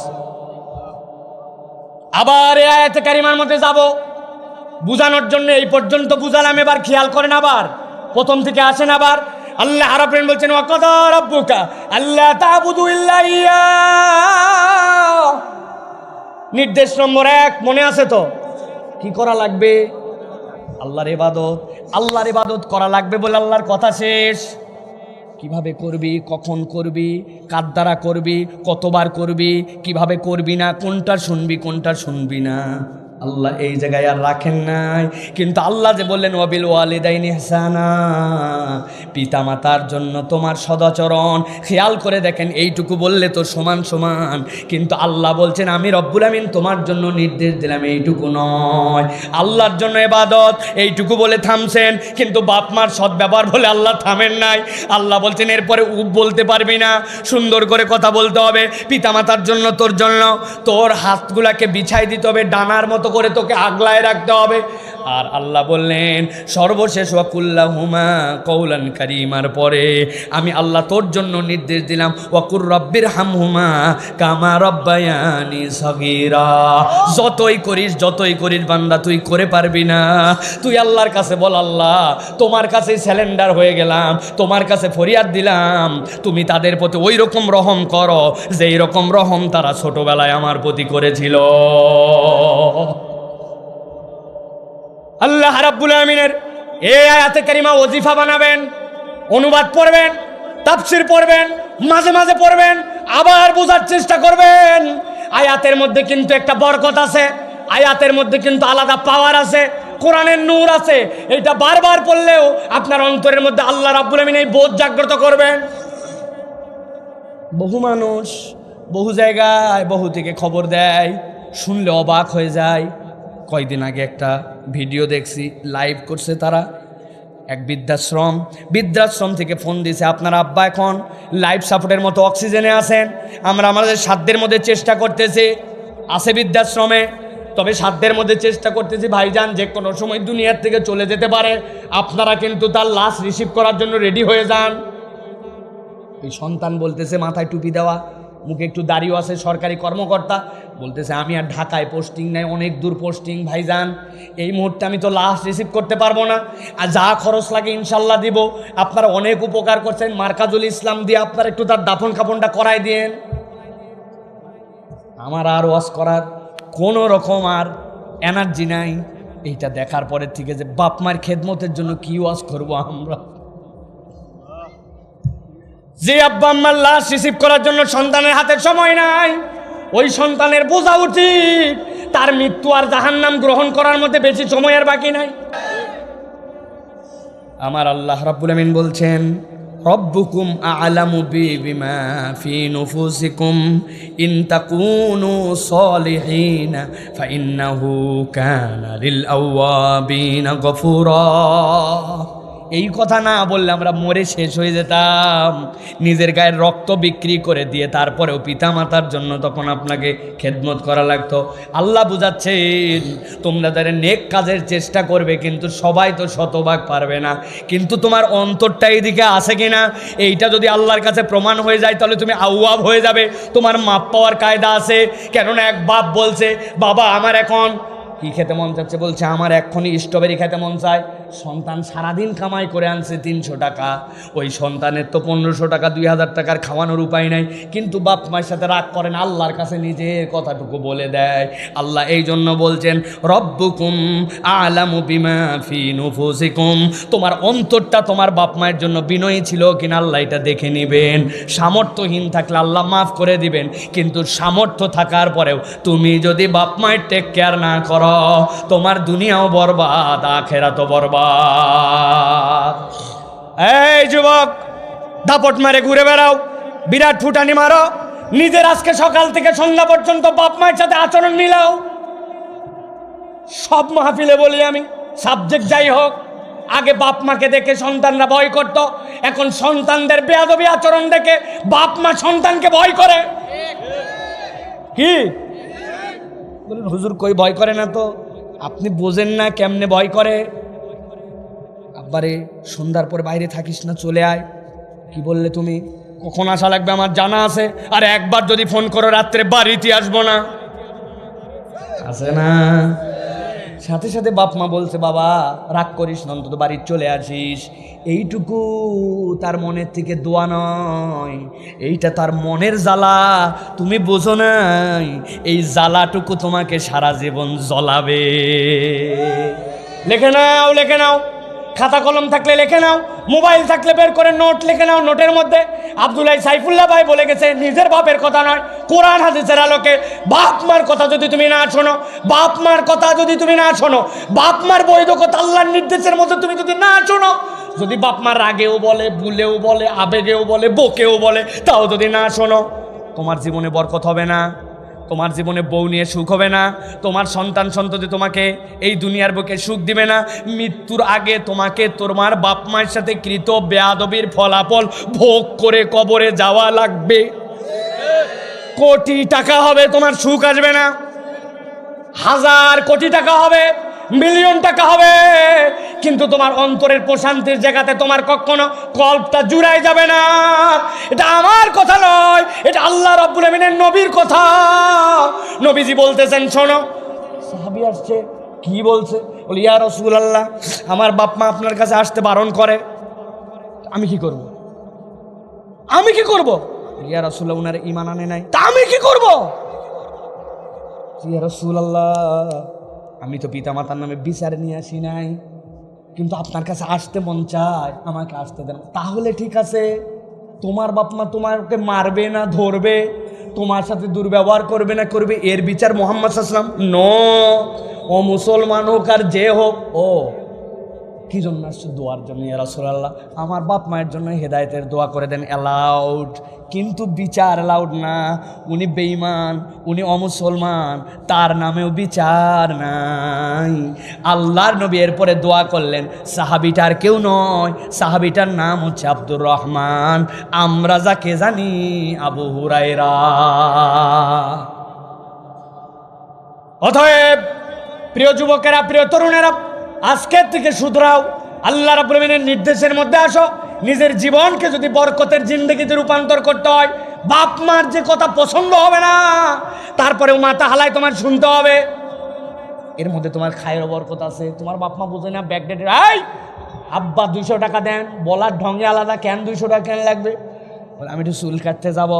বলে, এই ব্যাক কল, চুল কাটতে 200 টাকা লাগে নাকি? 40 টাকা হলে চুল কাটা হয়। বলে, ওইগুলো মান্দার তামলের চুল, আমি কাটবো না। আমি যেই কাট দেবো, এই কাঠের নাম হচ্ছে কুত্তার ডায়রিয়া কাঠ। কি কাঠ? বলুন, হুজুর আজগবি কথাবার্তা বলেন। আমি আজগবি কথা বলি নাই ভাই। কুকুরের যে লেজ থাকে, লেজের চারিদিকে লোম থাকে, চারিদিকে পাছার কাছে লোম থাকে না মিয়া? আন্দাজি খালি হ বলেন না, ওই জায়গায় লোম থাকে না, ওইটা যে জায়গায় লেগে থাকে একবারে, কিন্তু ওর পাশ দিয়ে বড় বড় যেগুলা লোম আছে। কুত্তার হঠাৎ করে একবার ডায়রিয়া হয়েছে, কুত্তার ডায়রিয়া হলে দেখবেন খোকসার পাতা খুঁজে খুঁজে খায়। কি খায় না? খুঁজে খুঁজে ঘাস খায়, খোকসার পাতা। কিন্তু ডায়রিয়া হয়ে যাওয়ার কারণে আশপাশের বড় বড় যেগুলো লোম, ওই লোমগুলার মধ্যে গু লেগে গেছে। এখন ডায়রিয়া ভালো হয়েছে, ও তার মানুষের মতো শুঁচতে পারে না, ওইগুলা কড়কড়া হয়ে শক্ত হয়ে গেছে লোম। এখন উনি যায় দোকানে, বলছে আমার এদিক ওদিক বাদ দিয়ে দিবে, এদিক দিয়ে কড়কড়া তুলবা। আমি নাম দিছি ওর কুত্তার ডায়রিয়া কাটি, আছে না? ওইটা কেটে বাড়িতে আসছে। আসার পরে বাপমা বলছে, এটা চুল কাটা হলো নাকি? চুল কাটা হলো না মানে চুল কাটা তুমি কি জানো? যদি মন চাই বাড়িতে রাখো, না হয় গেলাম, আছে না? বাপ মাই চাপে পড়ে বলছে, বাবা যাস না বাবা, অন্তত বাড়ির থাক, যেমনে মন চাই এমনে কাট। কি ভাইরা, মিলতেছে? হ্যাঁ। এবার চলেন, আল্লাহ রাব্বুল আলামিন আমাদের জন্য কতগুলা দায়িত্ব দিচ্ছেন ধারাবাহিকভাবে। ওয়াজ করলে তো ব্যাপক ওয়াজ, বললাম না? এই যে দেখেন কতখানি ওয়াজ আনছি আপনাদের জন্য, বহুত ওয়াজ, কিন্তু আমি সংক্ষেপে পয়েন্ট আকারে বলি। 1 নম্বর, তাহলে আমরা বুঝলাম যে আল্লাহ রাব্বুল আলামিনের নির্দেশ ফলো করার পরে মানব ইতিহাসের কিয়ামত পর্যন্ত সবচেয়ে বড় দায়িত্ব বাপ মার সাথে সদ্ব্যবহার করা। বলেন, উচ্চারণ করে বলতে হবে, বাপ মার সাথে। হ্যাঁ ইউটিউবাররা বলো, বাপ মার সাথে। মানব ইতিহাসের সবচেয়ে বড় দায়িত্ব। সুবহানাল্লাহ, এটা 1 নম্বর। এবার আল্লাহ বুঝাচ্ছেন একজন পয়গম্বরের উদাহরণ দিয়া, দুনিয়াতে বাপ মাকে কেমনে মানতে হয়। দেখেন তো, আমরা হলে কি করতাম, আমরা হলে না, আমি হলে কি করতাম সেটা বলি। আল্লাহ রাব্বুল আমিন বলছেন সূরা সাফফাতের 102 নম্বর আয়াতের মধ্যে, ফালাম্মা বালাগা মাহুস সাইয়া قال يا بني إني أرى في المنام أني أذبحك فانظر ماذا ترى قال يا أبت افعل ما تؤمر ستجدني إن شاء الله من الصابرين আল্লাহ রাব্বুল আলামিন একজন পয়গম্বরের কথা বলছেন। ওই পয়গম্বরের নাম ইব্রাহিম আলাইহিস সালাম। কি নাম? এবার জিজ্ঞাসা করব, ইব্রাহিম আলাইহিস সালামের যেই ছেলের কথা এখানে বলা হয়েছে উনার নাম কি? ইসমাইল আলাইহিস সালাম। ইসমাইল আলাইহিস সালামকে তার পিতা এসে বলতেছে, বাবা আল্লাহ তো তোমাকে শেষ বয়সে দিল, দেওয়ার পরে তোমাদেরকে এখানে রেখে দিয়ে গেলাম, তোমাকে নিয়ে কাবা বানালাম, কিন্তু আল্লাহ তো যখন হাঁটা চলার বয়স হয়েছে তার, তখন আমাকে আল্লাহ নির্দেশ দিয়েছে আমার সবচেয়ে প্রিয় জিনিসটা আমাকে স্বপ্নের মধ্যে দেখাইছেন, আমি যেন তোমাকে জবেহ করি, আন্নি আজবাহুকা, তোমাকে যেন আল্লাহর জন্য কুরবানি করে দে। অনেক প্রিয় প্রিয় উট টুট কুরবানি দিছে, এইগুলা না, আল্লাহ বলছেন আপনার সবচেয়ে প্রিয় যে আমার সবচেয়ে প্রিয় ইসমাইলকে যেন আমি আল্লাহর জন্য জবেহ করি। এইটা যদি আমার বাপ আমাকে বলতো, সাইফুল্লাহকে, আমার বাপের নাম মাওলানা আকরাম হোসাইন, উনি এসে বলছে আব্বা আমি তোমাকে দেখছি স্বপ্নে আল্লাহ জবাই করতে বলছে, আমি কি বলতাম? মানুষের রাত্রেবেলা গরুর গোস্ত টোস্ত খেলে অনেক সময় পেট গরম হয়, আপনার পেট গরম হয়ে কি স্বপ্ন দেখছেন? আমার আল্লাহ আমাকে জবাই করতে বলছে, পাগলামো করার সীমা আছে? হ্যাঁ, আল্লাহ কি মানুষকে জবাই করতে বলে নাকি? এটা আমরা বলতাম, কিন্তু উনি কেন বলেন নাই? কেননা পয়গম্বরের স্বপ্ন সত্য, উনি জানতেন ইব্রাহিম নবী যে স্বপ্ন দেখিয়েছেন এইটা শয়তান দেখায় নাই, এটা আল্লাহ দেখাইছেন। নবীর স্বপ্ন হচ্ছে ওহী, এই জন্য তিনি বললেন, কি বললেন? অদ্ভুত কথা বললেন, সাথে সাথে বললেন ফানজুর মা তারা, কোনো কথা নাই, যা দেখছেন তাই করেন। আল্লাহু আকবার। খালি ঘোষণা দিয়ে বেড়ায় আমাদের জাতির পিতা ইব্রাহিম আলাইহিস সালাম, আর আমার নবী আসছেন ইসমাইলের বংশ থেকে, অথবা আমাদেরকে ইব্রাহিম ইসমাইলের তরিকায় চলতে হবে। আপনার জাতির পিতা মানা হয় না, যদি ইসমাইল যেরকম বাপের আনুগত্য করেছেন আপনি যদি আনুগত্য করতে না পারেন, আপনি ইব্রাহিম আলাইহিস সালামকে মানতে পারেন না। অথচ ইব্রাহিম আলাইহিস সালামের প্রতি দোয়া না করলে আপনার নামাজ হবে না। হবে? নামাজ হবে? নামাজ হবে। 4 রাকাত বিশু নামাজ, দ্বিতীয় বৈঠকে বসছেন, আপনি আত্তাহিয়াতু পরে সালাম ফিরাই দিয়েছেন, ওয়াজিব আছে না নাই?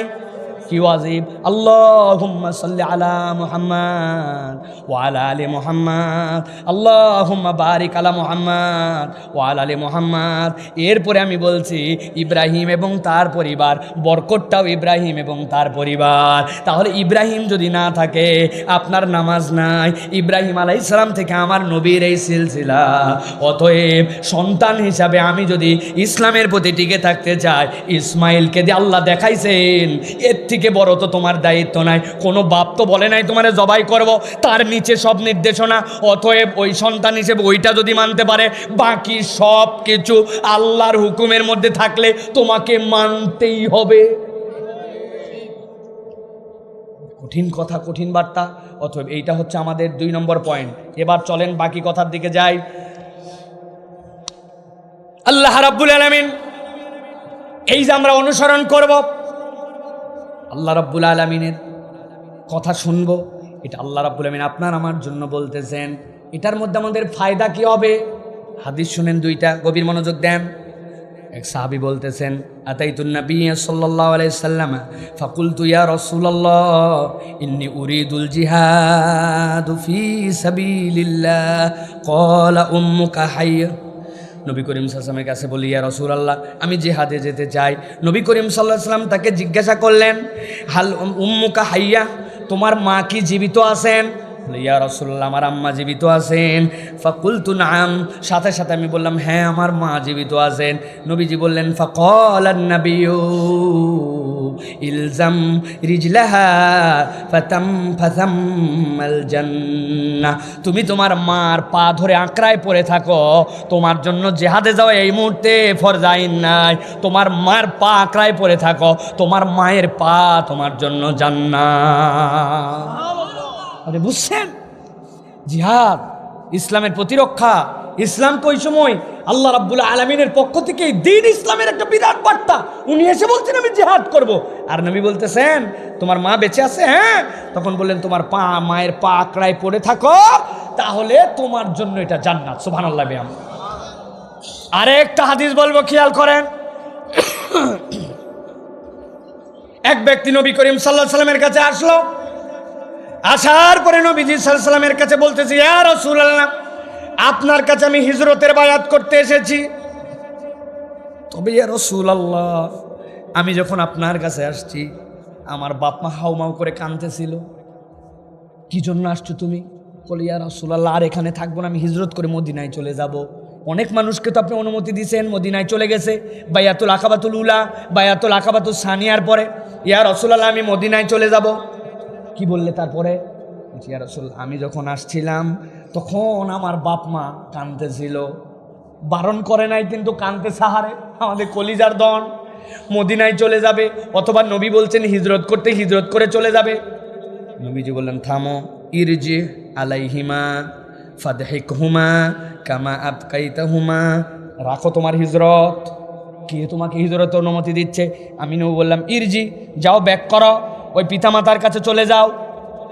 খালি গেলে হবে না, তুমি আসার সময় যেরকম তারা কাঁদছিল, যাওয়ার পরে তাদেরকে হাসাবে। তুমি আসছো যেরকম কাঁদছে, যাওয়ার পরে তুমি হাসাবে। এই হাদিসের ব্যাখ্যায় মুহাদ্দিসিনে কেরাম বলছেন, কেউ যদি তার বাপ মায়ের মুখে কৌতুক করে বৌদ্ধ কথা বলে মজা দিয়ে বাপ মাকে যদি হাসাতে পারে, এই হাসানোটাও তার জন্য আমল নামায় সওয়াব হবে। ফালিয়াদহাকু কলিলা ওয়ালিয়াবকু, কাঁদো বেশি হাসো কম। কিন্তু নবী এই হাদিসের মধ্যে বলছেন তোমার বাপ মাকে হাসাও। ওরা যেরকম কাঁদছিল, যাই চুপ করে থাকো না মন খারাপ করে, যে নবী মানা করে দিছে আপনাদের কাঁদার জন্য আমি ফেরত আসতে হলো। নবী বলছেন না, এইটুকু হবে না, তোমাকে যাওয়ার পরে তোমার বাপ মাকে হাসাতে হবে। সুবহানাল্লাহ। এই হাদিসের আমল আমি করি মাঝে মাঝে। আমার বাপ মাকে আমি হাসাই, মজা করি, আমার বাপ মাকে আমি ভয় দেখাই। আপনারা অবাক হয়ে যাবেন, এই বুড়া বয়স হয়ে যাচ্ছে, আমার চুল পাক ধরছে জন্য বুড়া বললাম, এখনো বুড়া হয়নি। এই যে বাপ মায়ের কাছে যাওয়ার পরে মাঝে মাঝে মজা করে বলি, মাকে কেমনে হাসান? আম্মা বাথরুমে ঢুকছে, বাথরুমে ঢোকার পরে আমি চিন্তা করছি এখন আম্মাকে একটু ভয় দেখানো লাগে। ভয় দেখানো তো ঠিক না, কিন্তু চিন্তা করছি দিয়ে আম্মা কি মনে করে। বাথরুমে ঢুকে আম্মা উজু টুজু করে বের হবে, আমি একটা সাদা লুঙ্গি মাথার মধ্যে দিয়ে দরজার সামনে আমাকে দাঁড়ায় আসি। আম্মা তোর জানে না যে বাইকে এই সময় কে আন্দাজে করতে আসবে। আম্মা দরজা খুলছে, বলে কে রে? তিনটা মেয়ের বাপ হয়েছে, এখনো হুঁশ আক্কেল হলো না, ব্যাকুল কোথার, এরকম ভয় দেখায় নাকি এরকম করে। এই যে আম্মা বলছে না, তিনটা সন্তানের বাপ হইছে, এখন পর্যন্ত বড় হলো না। আমার মা এটা রাগ করে বলে নাই, বাপ মা চায় তার সন্তান তার কাছে ছোট থাক, ঠিক কিনা? পরে যাই আমি শুনতেছি পাশের থেকে আমার খালাক ফোন দিছে, শোন, আমার খালার নাম চম্পা, বলছে চম্পা শোন, এটা কেইসা পাগলার পাগলা, তুই জানিস না আজকে আমি কি ভয় খাওয়া খাইছি। কেন বড় আপা, কেমনে ভয়? বলে এই বাথরুমের সামনে আমাকে ভূতের মতো ধারায় আসে, আমি দেখে তো অবাক। এরপরে মাও হাসে, খালাও হাসে। আপনি জানেন না এই হাসির মধ্যে দোয়া আছে, আল্লাহ না করুক এই ওয়াজটা যেন আমার মা না শোনে। এই ওয়াজ শুনলে বিপদ। আল্লাহু আকবার। মা যে কি, বিগত 10-11 দিন কথা হয় না আম্মার সাথে, নানান ব্যস্ততা এসে কথা হয় না। কথা হচ্ছে, শুনতেছি আমার বাসার থেকে কথা বলে। হঠাৎ করে আম্মা মাগরিবের সময় ফোন দিয়েছে, দিয়ে বলতেছে সাইফুল্লাহ বাবা তোমার শরীর খারাপ নাকি? আমি বলছি না আমার শরীর তো ওরকম খারাপ না, কিন্তু বিগত 3-4 দিন হলো খুব প্রেশার যাচ্ছে, কথা বলার প্রেশার, চাপ, বড় বড় সফর, মা কেন জানি শরীরটার মধ্যে এনার্জি পাচ্ছি না। এই 10 দিন আমি ঠিকঠাক ছিলাম, যেই দিন থেকে আমার মনে হচ্ছে আমি আর পারতেছি না, আল্লাহর কসম করে বলতেছি আমার মা ওই দিনই ফোন দিছে আমার কাছে। মায়েরা কিভাবে যেন বোঝে ভাই, কিভাবে যেন বোঝে আমি জানি না। আমার ইউনিভার্সিটিতে একজন স্যার ছিলেন, আবু তোরাব মোহাম্মদ কারামত আলী, এই আয়াতটার তাফসির আমাকে স্যার পড়াইছেন। 1.5 ঘন্টার তাফসিরে 1.5 ঘন্টা সবাই কাঁদছে, ওরকম তাসিরওয়ালা ক্লাস আমি আমার লাইফে পাই নাই। এই তাফসির উনার কাছে পড়া। উনি বলতেছেন আবু তোরাব মোহাম্মদ কারামত আলী ইউনিভার্সিটির স্যার, খুব কালো মানুষ উনি, সিরাজগঞ্জের মানুষ। আল্লাহ তাকে অনেক কালো বানাইছেন, একবারে সুদানিদের মতো দেখতে। সচরাচর বাঙালিরা এরকম হন না, কিন্তু স্যার এরকম মদিনা ইউনিভার্সিটির চান্স পাইছে। কিন্তু মদিনা ইউনিভার্সিটিতে তখন থেকে মোবাইল নাই, টেলিফোন নাই, এরকম কিচ্ছু নাই। স্যার বলতেছে বাবা আমাদের তো 1 বছরে একবার ছুটি হতো, বিমানের টিকিট দিত, আসতাম। আমি 6 মাস খুব ভালো আছি। আমি চিঠি লিখি বাড়িতে, মাঝে মাঝে অনেক দিন লাগে, আবার আসে, সৌদি বাড়ির দিয়ে চিঠি পাঠাই। কিন্তু হঠাৎ করে স্যার এইটার তাফসিরে বলছেন, আমি 7 দিন হলো আর খেতে পারি না, খাবার সব আছে আমার ভিতরে ঢুকে না, আমার মন যে কি অশান্তি। আমার বন্ধু বান্ধব সব এসে আমাকে সান্ত্বনা দেয়, হলো কি তোমার, সামনে পরীক্ষা, সামনে, আমার কোনো মন বসে না। বলে 8 দিন না 9 দিনের দিন, এরপরে বাড়ির থেকে চিঠি আসছে, তোমার মা মারা গেছে। স্যার বলছেন, বাপরে, খালি মায়েরাই বোঝে না, মায়েরা মনে কষ্ট পাচ্ছে কিনা প্রকৃত সন্তান হলে সন্তানও বুঝে ফেলে। সন্তানের মতো সন্তান হলে যে আমার এই আচরণটাই, আমি যে বিহেভিয়ারটা করলাম, আমার মা কি খুশি না অখুশি আপনিও টের পেয়ে যাবেন। এই জন্য বাপ মায়ের পা জড়ায় ধরতে দেরি করবেন না। ভুল হয়েছে, যা হয়েছে, মাঝে মাঝে পা জড়ায় ধরে বলবেন, মাফ করাই লাগবে মা, তুমি না আমাকে পেটে ধরছো, আমি তো তোমার কষ্ট দিয়ে জাহান্নামে যেতে পারবো না। বাপ মা একটু রাগ করবে, কিন্তু পৃথিবীর এরকম কোনো বাপ মা নাই যে সন্তানকে ক্ষমা করে দেয় না, ঠিক কি না? এই জন্য নবীজি বলছেন, মনে থাকবে তো, ইরজি আলাইহিমা ফাদহিকহুমা কামা আবকাইতাহুমা, তাদের দুইজনকে হাসাও যেরকম তুমি কাঁদাইছিলে। সুবহানাল্লাহ। এটা হচ্ছে সন্তানের প্রতি পিতামাতার 3 নম্বর, সন্তানের জন্য পিতামাতার প্রতি দায়িত্ব। তাহলে কি, মা বাপের মন অসন্তুষ্ট রাখা যাবে না, তাদেরকে প্রফুল্ল রাখতে হবে। পয়েন্ট আকারে বলতেছে কিন্তু, ভালো করে খেয়াল করেন। এরপরে নবী করিম সাল্লাল্লাহু আলাইহি সাল্লাম বলছেন, তোমাদের জন্য আরেকটা দায়িত্ব আছে। কি দায়িত্ব? আল্লাহ রাব্বুল আমিন কোরআনুল কারীমের মধ্যে তাদের জন্য ব্যয় করার কথা বলেছে। আপনার অনেক সম্পদ, বিরাট বড় আপনার টাকা পয়সা, এলাকার মানুষ আপনাকে নাম দিয়েছে দানবীর। কি বীর? কোথায় দান করে? মসজিদে, মাদ্রাসায়, যেখানে চাই, কাউকে ফিরায় না, এরকম আছে না ভাই? আল্লাহ রাব্বুল আমিন বলছেন, আমি আল্লাহ তোমার জন্য উসুল করলাম, ইয়াসআলুনাকা মাযা ইউনফিকুন কুল মা আনফাকতুম মিন খায়রিন ফালিল ওয়ালিদাইনি ওয়াল আকরাবিন। আমার রব্বুল আমিন বলছেন, আমি আল্লাহ দায়িত্ব দিয়ে দিলাম, আল্লাহ রব্বুল আমিন তোমাকে খরচ করতে বলেন, তবে তোমার খরচের প্রায়োরিটি লিস্ট কি হবে, তোমার খরচের সিরিয়াল নাম্বার কি হবে? আল্লাহ বলছেন, দুনিয়ায় একদিক, আর তোমার খরচের মানদণ্ডে তোমার পিতামাতা সবার আগে। মা আনফাকতুম মিন খায়রিন ফালিল ওয়ালিদাইন। আল্লাহ বলছেন, তোমার কল্যাণকর যত ব্যয়, সব ব্যয়ের তালিকায় তোমার পিতামাতা 1 নম্বর থাকবে। তুমি দান করার সওয়াব পাবে, পিতামাতাকে পিতামাতার জন্য এইটা খরচ করার সওয়াব পাবে, সাথে সাথে আল্লাহর নির্দেশ মানার সওয়াব পাবে। তোমার বাপ মা যদি এই খরচে সন্তুষ্ট হয়, সন্তুষ্টির সওয়াব পাবে। এইটার দ্বারা তোমার বাপ মা যদি হেসে দেয়, তোমার বাপ মার হৃদয়ের প্রফুল্লতার সওয়াব পাবে। দুনিয়ার আর কোনো খরচের মধ্যে এই সওয়াব নাই, পিতা মাতার জন্য যেই সওয়াব পাওয়া যায়। সুবহানাল্লাহ। তাহলে প্রিয় ভাইয়েরা, আমাদের খরচের তালিকায় ফার্স্ট প্রায়োরিটি থাকবে আমার পিতামাতা। আল্লাহ রাব্বুল আলামিন আপনাকে এই দায়িত্ব দিয়েছেন প্রিয় ভাইরা, এই দায়িত্ব যদি আমরা পালন না করি, তাহলে আল্লাহ রাব্বুল আলামিনের এই হক আদায় করা হবে না। আল্লাহ বলছেন, কেন এই দায়িত্ব দিলাম, কেন সন্তানের জন্য এই দায়িত্ব? গভীর মনোযোগ দেন। পিতামাতার পাঠ প্রায় শেষের দিকে। আল্লাহ রাব্বুল আলামিন বলছেন, ووصينا الإنسان بوالديه حملته أمه وهنا على وهن وفصاله في عامين أن اشكر لي ولوالديك إلي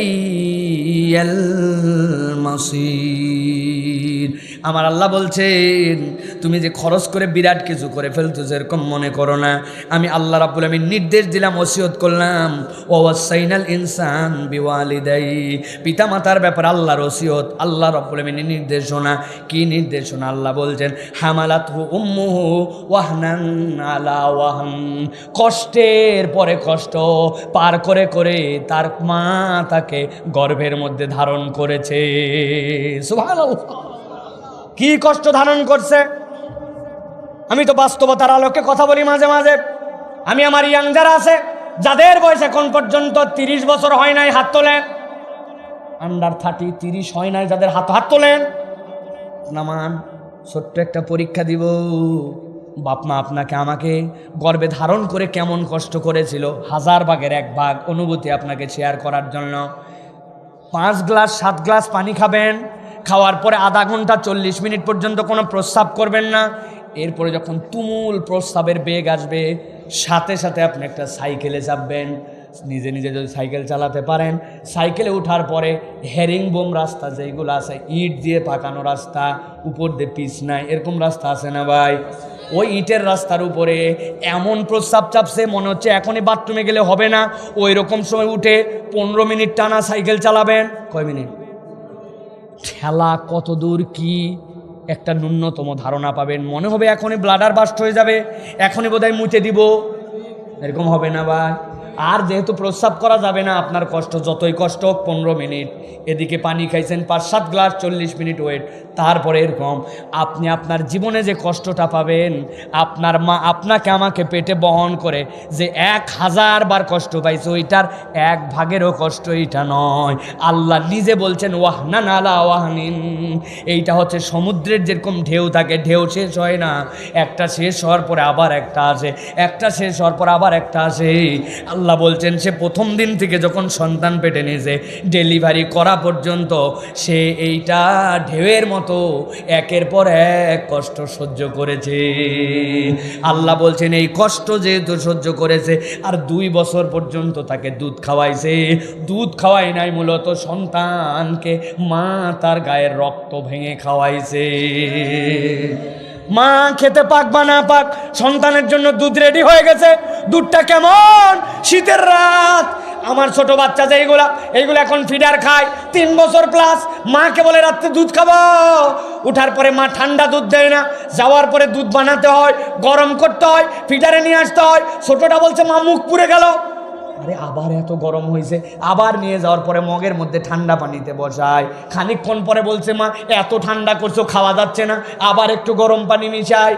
মা 3 বাচ্চা পালন করতেছে, আমার ওয়াইফ 11 বছর ধরে, আজ পর্যন্ত এত ক্রাইটেরিয়ায় দুধের একটা ফিডার বানাতে হয়। আর আল্লাহ বলছেন ফিসালুহু আমাইন, কি গরম! যখন বাইরে 50 ডিগ্রি সেলসিয়াস তাপমাত্রা, সন্তানের কতটুকু সহনীয়, তার ওই কচি মুখের জন্য আল্লাহ দুধটাকে ওই পরিমাণ গরম রেখেছেন। -ডিগ্রি তাপমাত্রা, শীত কমতে কমতে বাংলাদেশে এবার 6 ডিগ্রি, গভীর রাত, পা পর্যন্ত ঠান্ডা হয় না, হাত বের করে রাখলে হাত জমে যায়। ওই সময়ে সন্তানের দুধ যেইটা মুখে চাইছে, আল্লাহ বুকের মধ্যে মায়ের শরীরের উষ্ণতা ভেঙ্গে ওই পরিমাণ গরম করে রেডি রাখে। এইটা কি মনে করছেন এমনি এমনি মায়ের শরীরের উত্তাপ ভাঙে? মা এখান থেকে আপনাকে দেয়। আল্লাহ রাব্বুল আলামিন এই জন্য বলছেন ওয়াফিসালুহু ফি আমাইন আনিশকুরলি ওয়া লিওয়ালিদাইকা ইলাইয়াল মাসির। আমি আল্লাহ তোমার জন্য দায়িত্ব দিলাম, 1 নম্বর আল্লাহর কৃতজ্ঞ হবি, তারপরে তুই তোর পিতা মাতার কৃতজ্ঞ হবি। সুবহানাল্লাহ বিহামদিহি। তাহলে আমরা কি কি পেলাম? আমরা আচরণের শিক্ষা পেলাম, আমরা পিতামাতার জন্য ব্যবহারের শিক্ষা পেলাম, পিতামাতার জন্য খেদমতের শিক্ষা পেলাম, পিতামাতার জন্য হাসাতে হবে এই শিক্ষা পেলাম, পিতামাতার জন্য খরচের শিক্ষা পেলাম। আর আল্লাহ বলছেন পিতামাতার প্রতি তোমার কৃতজ্ঞতা যেন কখনো শেষ না হয়ে যায়। আমি তো আপনাকে বাপ মায়ের প্রতি কৃতজ্ঞ থাকতে হবে। সুবহানাল্লাহ।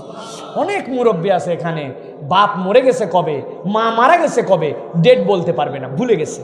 আছে না ভাই? আমার আব্বা আমার দাদির কবর দেখাতে নিয়ে গেছে। আমার আব্বার বয়স তখন 7 বছর, তখন আমার দাদি মারা গেছেন। আজকে তার বয়স 65 বছর। তাহলে আজ থেকে 58 বছর আগে মারা গেছে দাদি। আব্বা বলছে এই যে এখানে 2টা তাল গাছ ছিল, খেজুর গাছ ছিল, এরপর 88-র বন্যা হলো, তারপর কি বন্যা হলো, এগুলো ভেঙে গেল, তোমার দাদির কবরটাই এই সোজাই কোনো একটা জায়গায়। মানে সে ঠিক মতো বলতে পারে না। এরকম আপনাদের আমাদের জীবনে অনেকের আছে না? ডেট ভুলে গেছে, নিজের মৃত্যুর যাওয়ার বয়স হয়ে গেছে। ওই সন্তানটাও কি কৃতজ্ঞ? তার তো মা বেঁচে নাই, তার তো কীভাবে তাহলে খেদমত করবে? থাকা অবস্থায় তো সে যথেষ্ট তার সাথে সুন্দর ব্যবহার করছে, কথা বলছে, কিন্তু আল্লাহ বলছেন ও ইলাইয়াল মাসির। আল্লাহ বলছেন শেষ পর্যন্ত আল্লাহ এবং পিতামাতার কৃতজ্ঞ থাকতে হবে। মানে কি? আপনি মরার আপনার আগ মুহূর্ত পর্যন্ত আপনার পিতামাতার জন্য আপনাকে দোয়া করতে হবে। রব্বিরহামহুমা কামা রাব্বায়ানি সগীরা। আমি বুড়া হয়ে চলতে পারি না, আমার সন্তানই আমার কোলে করে তোলে। আল্লাহ বলছেন তখনও তুই তোর বাপ মায়ের জন্য শুকর করিস, গুজার হবি। কি নির্দেশনা এটা! সুবহানাল্লাহি বিহামদিহি। এই জন্য প্রিয় ভাইয়েরা, পিতামাতার প্রতি আমাদের এই সদাচরণ, এটা আমাদের জন্য খুব বড় দায়িত্ব। ছোট্ট আরেকটা হাদিস অনুবাদটা বলি প্রিয় ভাইরা। নবী করিম সাল্লাল্লাহু আলাইহি ওয়াসাল্লামের কাছে একজন এসে বললেন, ইয়া রাসূলুল্লাহ, আমি হিজরত এবং জিহাদ করার জন্য আপনার হাতে বায়াত গ্রহণ করতে এসেছি। আমি এমনভাবে আল্লাহর নিকট পুরস্কার চাই যে আমার জিহাদ আর আবার বায়াত যেন আমাকে জান্নাতে ঢুকায় দেয়। নবী করিম সাল্লাল্লাহু আলাইহি ওয়াসাল্লাম বললেন, তোমার পিতামাতা কি কেউ জীবিত আছেন? ফাকালা নাম। তখন তিনি বললেন নাম। তখন তিনি বললেন, কিলাহুমা, তোমার জন্য তো যেই জান্নাত নিতে আসছো, আল্লাহ রাজি খুশি নিতে আসছো, তোমার এই রাজি খুশি তো তোমার পিতা মাতার মধ্যে আল্লাহ ঢুকায় রাখছে। ওই দুইজনই তোমার জান্নাত অথবা ওই দুইজনই তোমার জাহান্নাম। কি বুঝলেন? কি বুঝলেন? বাপ মা আপনার জন্য জান্নাত মানে কি? বাপ মা আপনার জন্য জান্নাত মানে তিনি জান্নাতের দরজা। ওই বাপ মা বেঁচে থাকতে তার অনুগত্য করে, তার খেদমত করে, তার ভালোবাসা অর্জন করে আপনি জান্নাত কিনে নেবেন, অথবা আপনার বাপ মাই আপনার জন্য জাহান্নাম হয়ে যাবে। আপনি এমন অবাধ্য সন্তান হয়েছেন, আল্লাহর নির্দেশ আপনি ফলো করেন নাই, আপনার জন্য ওইটাই জাহান্নামে যাওয়ার কারণ হয়ে যেতে পারে। নাউজুবিল্লাহ বলেন। আল্লাহ আমাদেরকে বুঝার তৌফিক দান করুক, বলেন আল্লাহুম্মা আমিন। প্রিয় ভাইরা, এবার আমরা দুইটা কথা বলবো প্রিয় ভাইরা। একটা হচ্ছে দুনিয়ার সবচেয়ে বড় আমল আর সবচেয়ে বড় পাপ কি কি। আল্লাহ রাব্বুল আমিন রাসূলুল্লাহ সাল্লাল্লাহু আলাইহি সাল্লামকে দিয়ে বলেছেন, রিদার রব ফি রিদাল ওয়ালিদাইন ওয়া সাখাতুহু ফি সাখাতিহিমা। আল্লাহ রাব্বুল আমিন বলছেন, তোমার বাপ মায়ের সন্তুষ্টি আল্লাহর সন্তুষ্টি, তার দুইজনের রাগ তোমার আল্লাহর রাগ। আল্লাহু আকবার। মানে যার বাপ মা তার প্রতি সন্তুষ্ট, তার রব আল্লাহ সন্তুষ্ট। আর যার বাপ মা অসন্তুষ্ট, আপনি মনে করছেন দুনিয়া জয় করে ফেলছি। আছে না ভাই অনেকে বিরাট ভাবসাব, দুনিয়া জয় করে ফেলেছি, কিন্তু আল্লাহ রাব্বুল আমিন বলছেন না। নবীকে দিয়ে বলেন, আপনার বাপ মা যদি অসন্তুষ্ট হয়, আপনার আল্লাহ আপনার প্রতি অসন্তুষ্ট। নাউজুবিল্লাহ বলেন। এটা মনে থাকবে তো আমাদের প্রিয় ভাইরা? মনে থাকবে তো? আরেকটা পাঠ তো পুরাই বাকি আছে প্রিয় ভাইরা। ইন্নাল্লাহ হাররামা আলাইকুম উকুকাল উম্মাহাত। আল্লাহ রাব্বুল আমিন বলতেছেন, আল্লাহ রাব্বুল আমিন তোমাদের পিতামাতার অবাধ্য হওয়া এটাকে হারাম করে দিয়েছেন তোমাদের জন্য। আর কন্যা সন্তানকে জীবন্ত কবর দেওয়া, প্রাপ্য অধিকার কারো যদি থাকে এখান থেকে বিরত রাখা, এগুলো হচ্ছে তোমাদের জন্য হারাম। এইগুলোর থেকে আমাদের বেঁচে থাকতে হবে। তাহলে আমাদের যাদের পিতামাতা বেঁচে আছেন, আমাদের পিতামাতা যাদের হায়াতে আছে, এটা আমাদের জন্য বিরাট সৌভাগ্য। আমরা বাপ মায়ের আনুগত্যশীল সন্তান হব তো ইনশাআল্লাহ। যাদের বাপ মা বেঁচে আছেন তারা হাত তুলে বলেন আল্লাহুম্মা আমিন। যাদের বাপ মা বেঁচে আছেন দুই হাত তুলে বলেন আল্লাহুম্মা আমিন। হে আল্লাহ, আপনি আমাদের পিতামাতার প্রতি ওই রকম রহম করেন যেই রকম রহম তারা ছোটবেলায় আমাদের জন্য করেছেন, বলেন আল্লাহুম্মা আমিন। এবার সংক্ষিপ্ত ভাই আসার আগ পর্যন্ত আমরা এবার সন্তানের প্রতি পিতামাতার কি দায়িত্ব আমরা সংক্ষেপে পয়েন্ট আকারে বলবো ইনশাআল্লাহ। পিতামাতারা, আমরা সবসময় এখন বড় হওয়ার পরে আমাদের সন্তান নিয়ে ঘাবড়াই গেছি। আমাদের সন্তান নিয়ে আমাদের টেনশান, আমাদের সন্তান আমাদের কথা শোনে না, আমাদের সন্তান আমাদের জন্য এখন বিরাট বড় বিপদের কারণ হয়ে গেছে। আমরা এই সকল কথা বলি না ভাই। আমি দেখেন তো নবী করিম সাল্লাল্লাহু আলাইহি ওয়াসাল্লাম নির্দেশ অনুযায়ী আপনাদের জন্য কতগুলা কথা বলি। এক নম্বরে আল্লাহ রাব্বুল আমিন বলছেন, তোমাদের সন্তান তোমাদের জন্য বিরাট বড় নিয়ামত। আল্লাহ রাব্বুল আমিন বলছেন, ওয়াল্লাযীনা আমানু ওয়াত্তাবাআতহুম যুররিয়াতুহুম বিঈমানিন আলহাকনা বিহিম যুররিয়াতাহুম ওয়া মা আলাতনাহুম মিন আমালিহিম মিন শাই। আল্লাহ বলছেন, তোমরা আর তোমাদের সন্তানরা যদি ঈমানের উপরে অটল অবিচল থাকতে পারো, আমি আল্লাহ বললাম তোমাদের কোনো রকম তোমাদের যা যা নিয়ামত এখান থেকে তোমাদেরকে কোনো কিছুই নষ্ট করা হবে না, বরং ওই ঈমানের উপরে তোমার আর তোমাদের সন্তানদের টিকে থাকার কারণে আল্লাহ রাব্বুল আমিন এই পরিবার, এই সন্তান সহ পিতা মাতাকে জান্নাতে দিয়ে দিবে।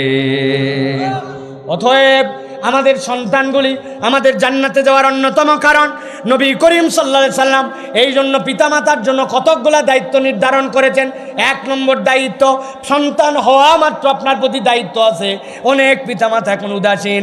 সন্তানের মার কি হবে, সন্তানকে নিয়ে গেছে হাসপাতালে, ডেলিভারি রুমে নিয়ে গেছে, অপারেশন করার জন্য নিয়ে গেছে, ক্লিনিকে নিয়ে গেছে, নানান ধরনের ব্যস্ততা আছে।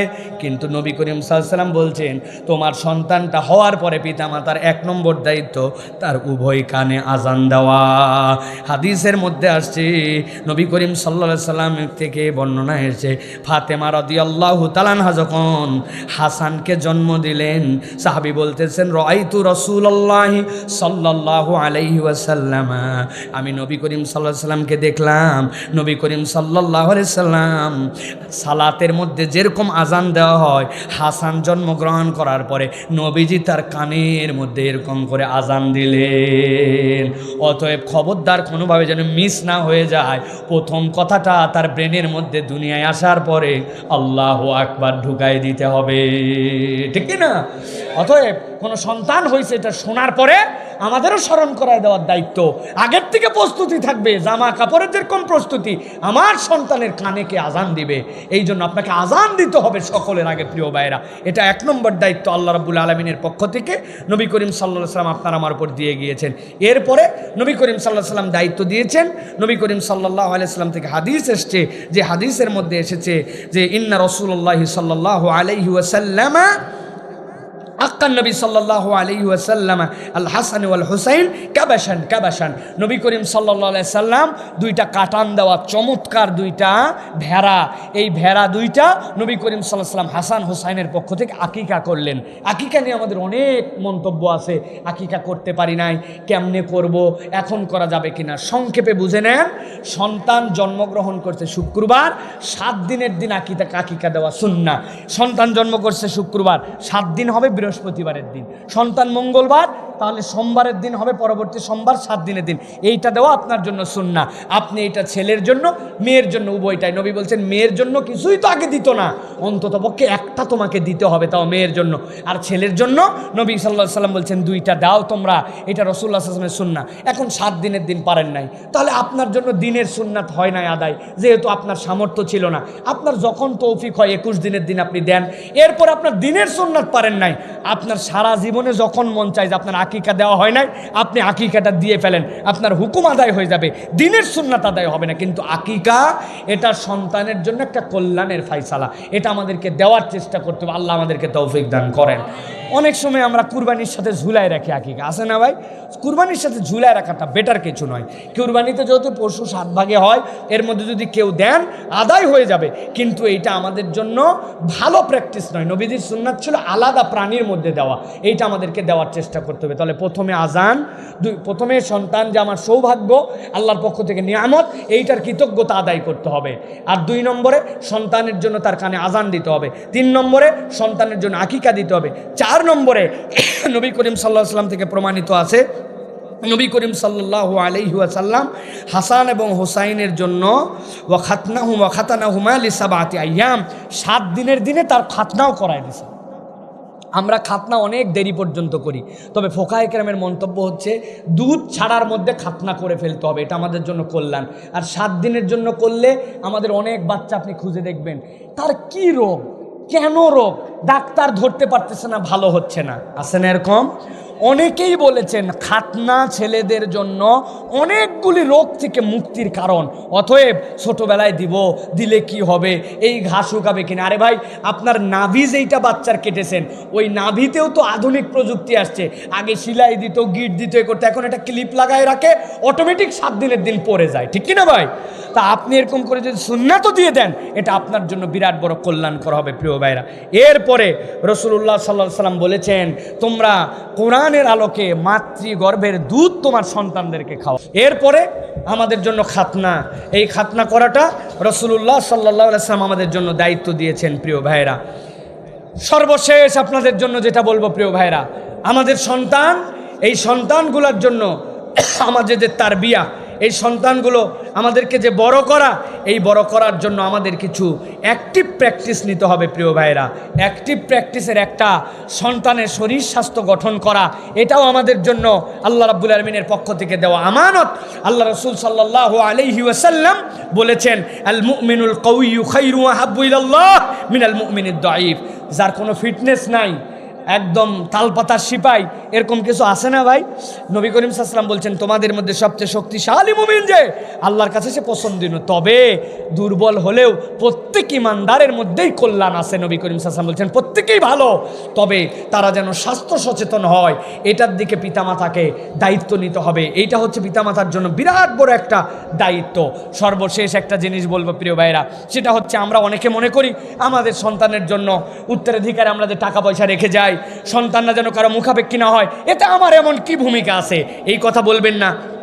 নবী করিম সাল্লাল্লাহু আলাইহি ওয়াসাল্লাম বলেছেন ইন্নাকা আনতাযারা ওয়ারাসাক, তুমি যদি তোমার পরিবারের জন্য তোমার সন্তানদের জন্য কিছু রেখে যাও, খায়রুম মিন আনতাযারহুম, এটা অনেক উত্তম তার থেকে যদি তুমি তাদেরকে মানুষের মুখাপেক্ষী করে যাও। মানুষের মুখাপেক্ষী করা থেকে পিতামাতা সন্তানের জন্য যদি কিছু রাখে, কল্যাণকর কিছু ব্যবস্থা করে, এটা অনেক উত্তম হবে প্রিয় ভাইরা। এই জন্য সন্তানকে তার বিয়াতের ক্ষেত্রে, বড় করার ক্ষেত্রে আমাদের যে স্টেপগুলোর কথা বললাম, এই স্টেপগুলো আমাদের জন্য অত্যন্ত গুরুত্বপূর্ণ। সর্বশেষ একটা হাদিসের দিকে দৃষ্টি আকর্ষণ করে শেষ করব। এইভাবে কখনো চিন্তা করছেন কিনা ভেবে দেখেন। আমাদের নবীর নাম হচ্ছে রহমাতুল্লিল আলামিন। নবীর নাম কি বলেন না ভাই? রহমাতুল্লিল আলামিন। নবী করিম সাল্লাল্লাহু আলাইহি ওয়াসাল্লামের থেকে বড় দয়াদ্র কেউ নাই জমিনের বুকে। রাসূলুল্লাহ সাল্লাল্লাহু আলাইহি ওয়াসাল্লাম সবচেয়ে দয়াদ্র ব্যক্তি, সুবহানাল্লাহ বলেন। এমনও কথা আছে নবী করিম সাল্লাল্লাহু আলাইহি ওয়াসাল্লাম, সাহাবী একজন এসে বলছেন, ইয়া রাসূলুল্লাহ, আপনি দেখলাম একটা বাচ্চার মুখে চুমু দিলেন, আমার 10টা বাচ্চা, আমি চুমু দেই না। নবীজি বললেন, আল্লাহ যদি তোমার অন্তরে দয়া না দেয় আমি কি করতে পারি? তাহলে নবীজি বাচ্চাকে কেমন পছন্দ করতেন, আরও কেমন পছন্দ করতেন। সাহাবায়ে কেরাম বলছেন, নবীজি যখন ঘরে ফিরতেন মসজিদ থেকে, রাস্তার প্রত্যেকটা বাচ্চার থেকে এককভাবে তাদের থেকে খবর নিতেন। আর বাচ্চারাও নবীকে এমন পছন্দ করত যেন তার খেলার সাথী মনে করে যে যার মন চাচ্ছে সেই দিকে হাত ধরে নিয়ে চলে যায়। আমরা 4 জন খেলতেছি, আপনি আমার সাথে খেলবেন, আপনি আমার সাথে খেলবেন, নবীকে তারা টেনে নিয়ে চলে যেত। সুবহানাল্লাহ। উমায়ের, তোমার না একটা ছোট বাচ্চা ছিল পাখির নোগাইর, তোমার নোগাইরের খবর কি? নবীজি সেনাপতি, নবী করিম সাল্লাল্লাহু আলাইহি ওয়াসাল্লাম জগতের দায়িত্বশীল, সেই নবী একটা পাখির বাচ্চার খবর পর্যন্ত নেন। সুবহানাল্লাহ। এগুলো বলার উদ্দেশ্য কি? নবী করিম সাল্লাল্লাহু আলাইহি ওয়াসাল্লাম কত নরম, তাই না? সেই নবী বলছেন, মুরু আউলাদ, তোমাদের সন্তানদেরকে তোমরা আদেশ দাও। কিসের? সালাতের।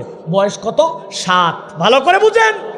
আর নবী বলছেন যখন তার বয়স 10 বছর হবে, আমি নবী বললাম তোমরা তাদেরকে মাইর লাগাও, শাসন করো।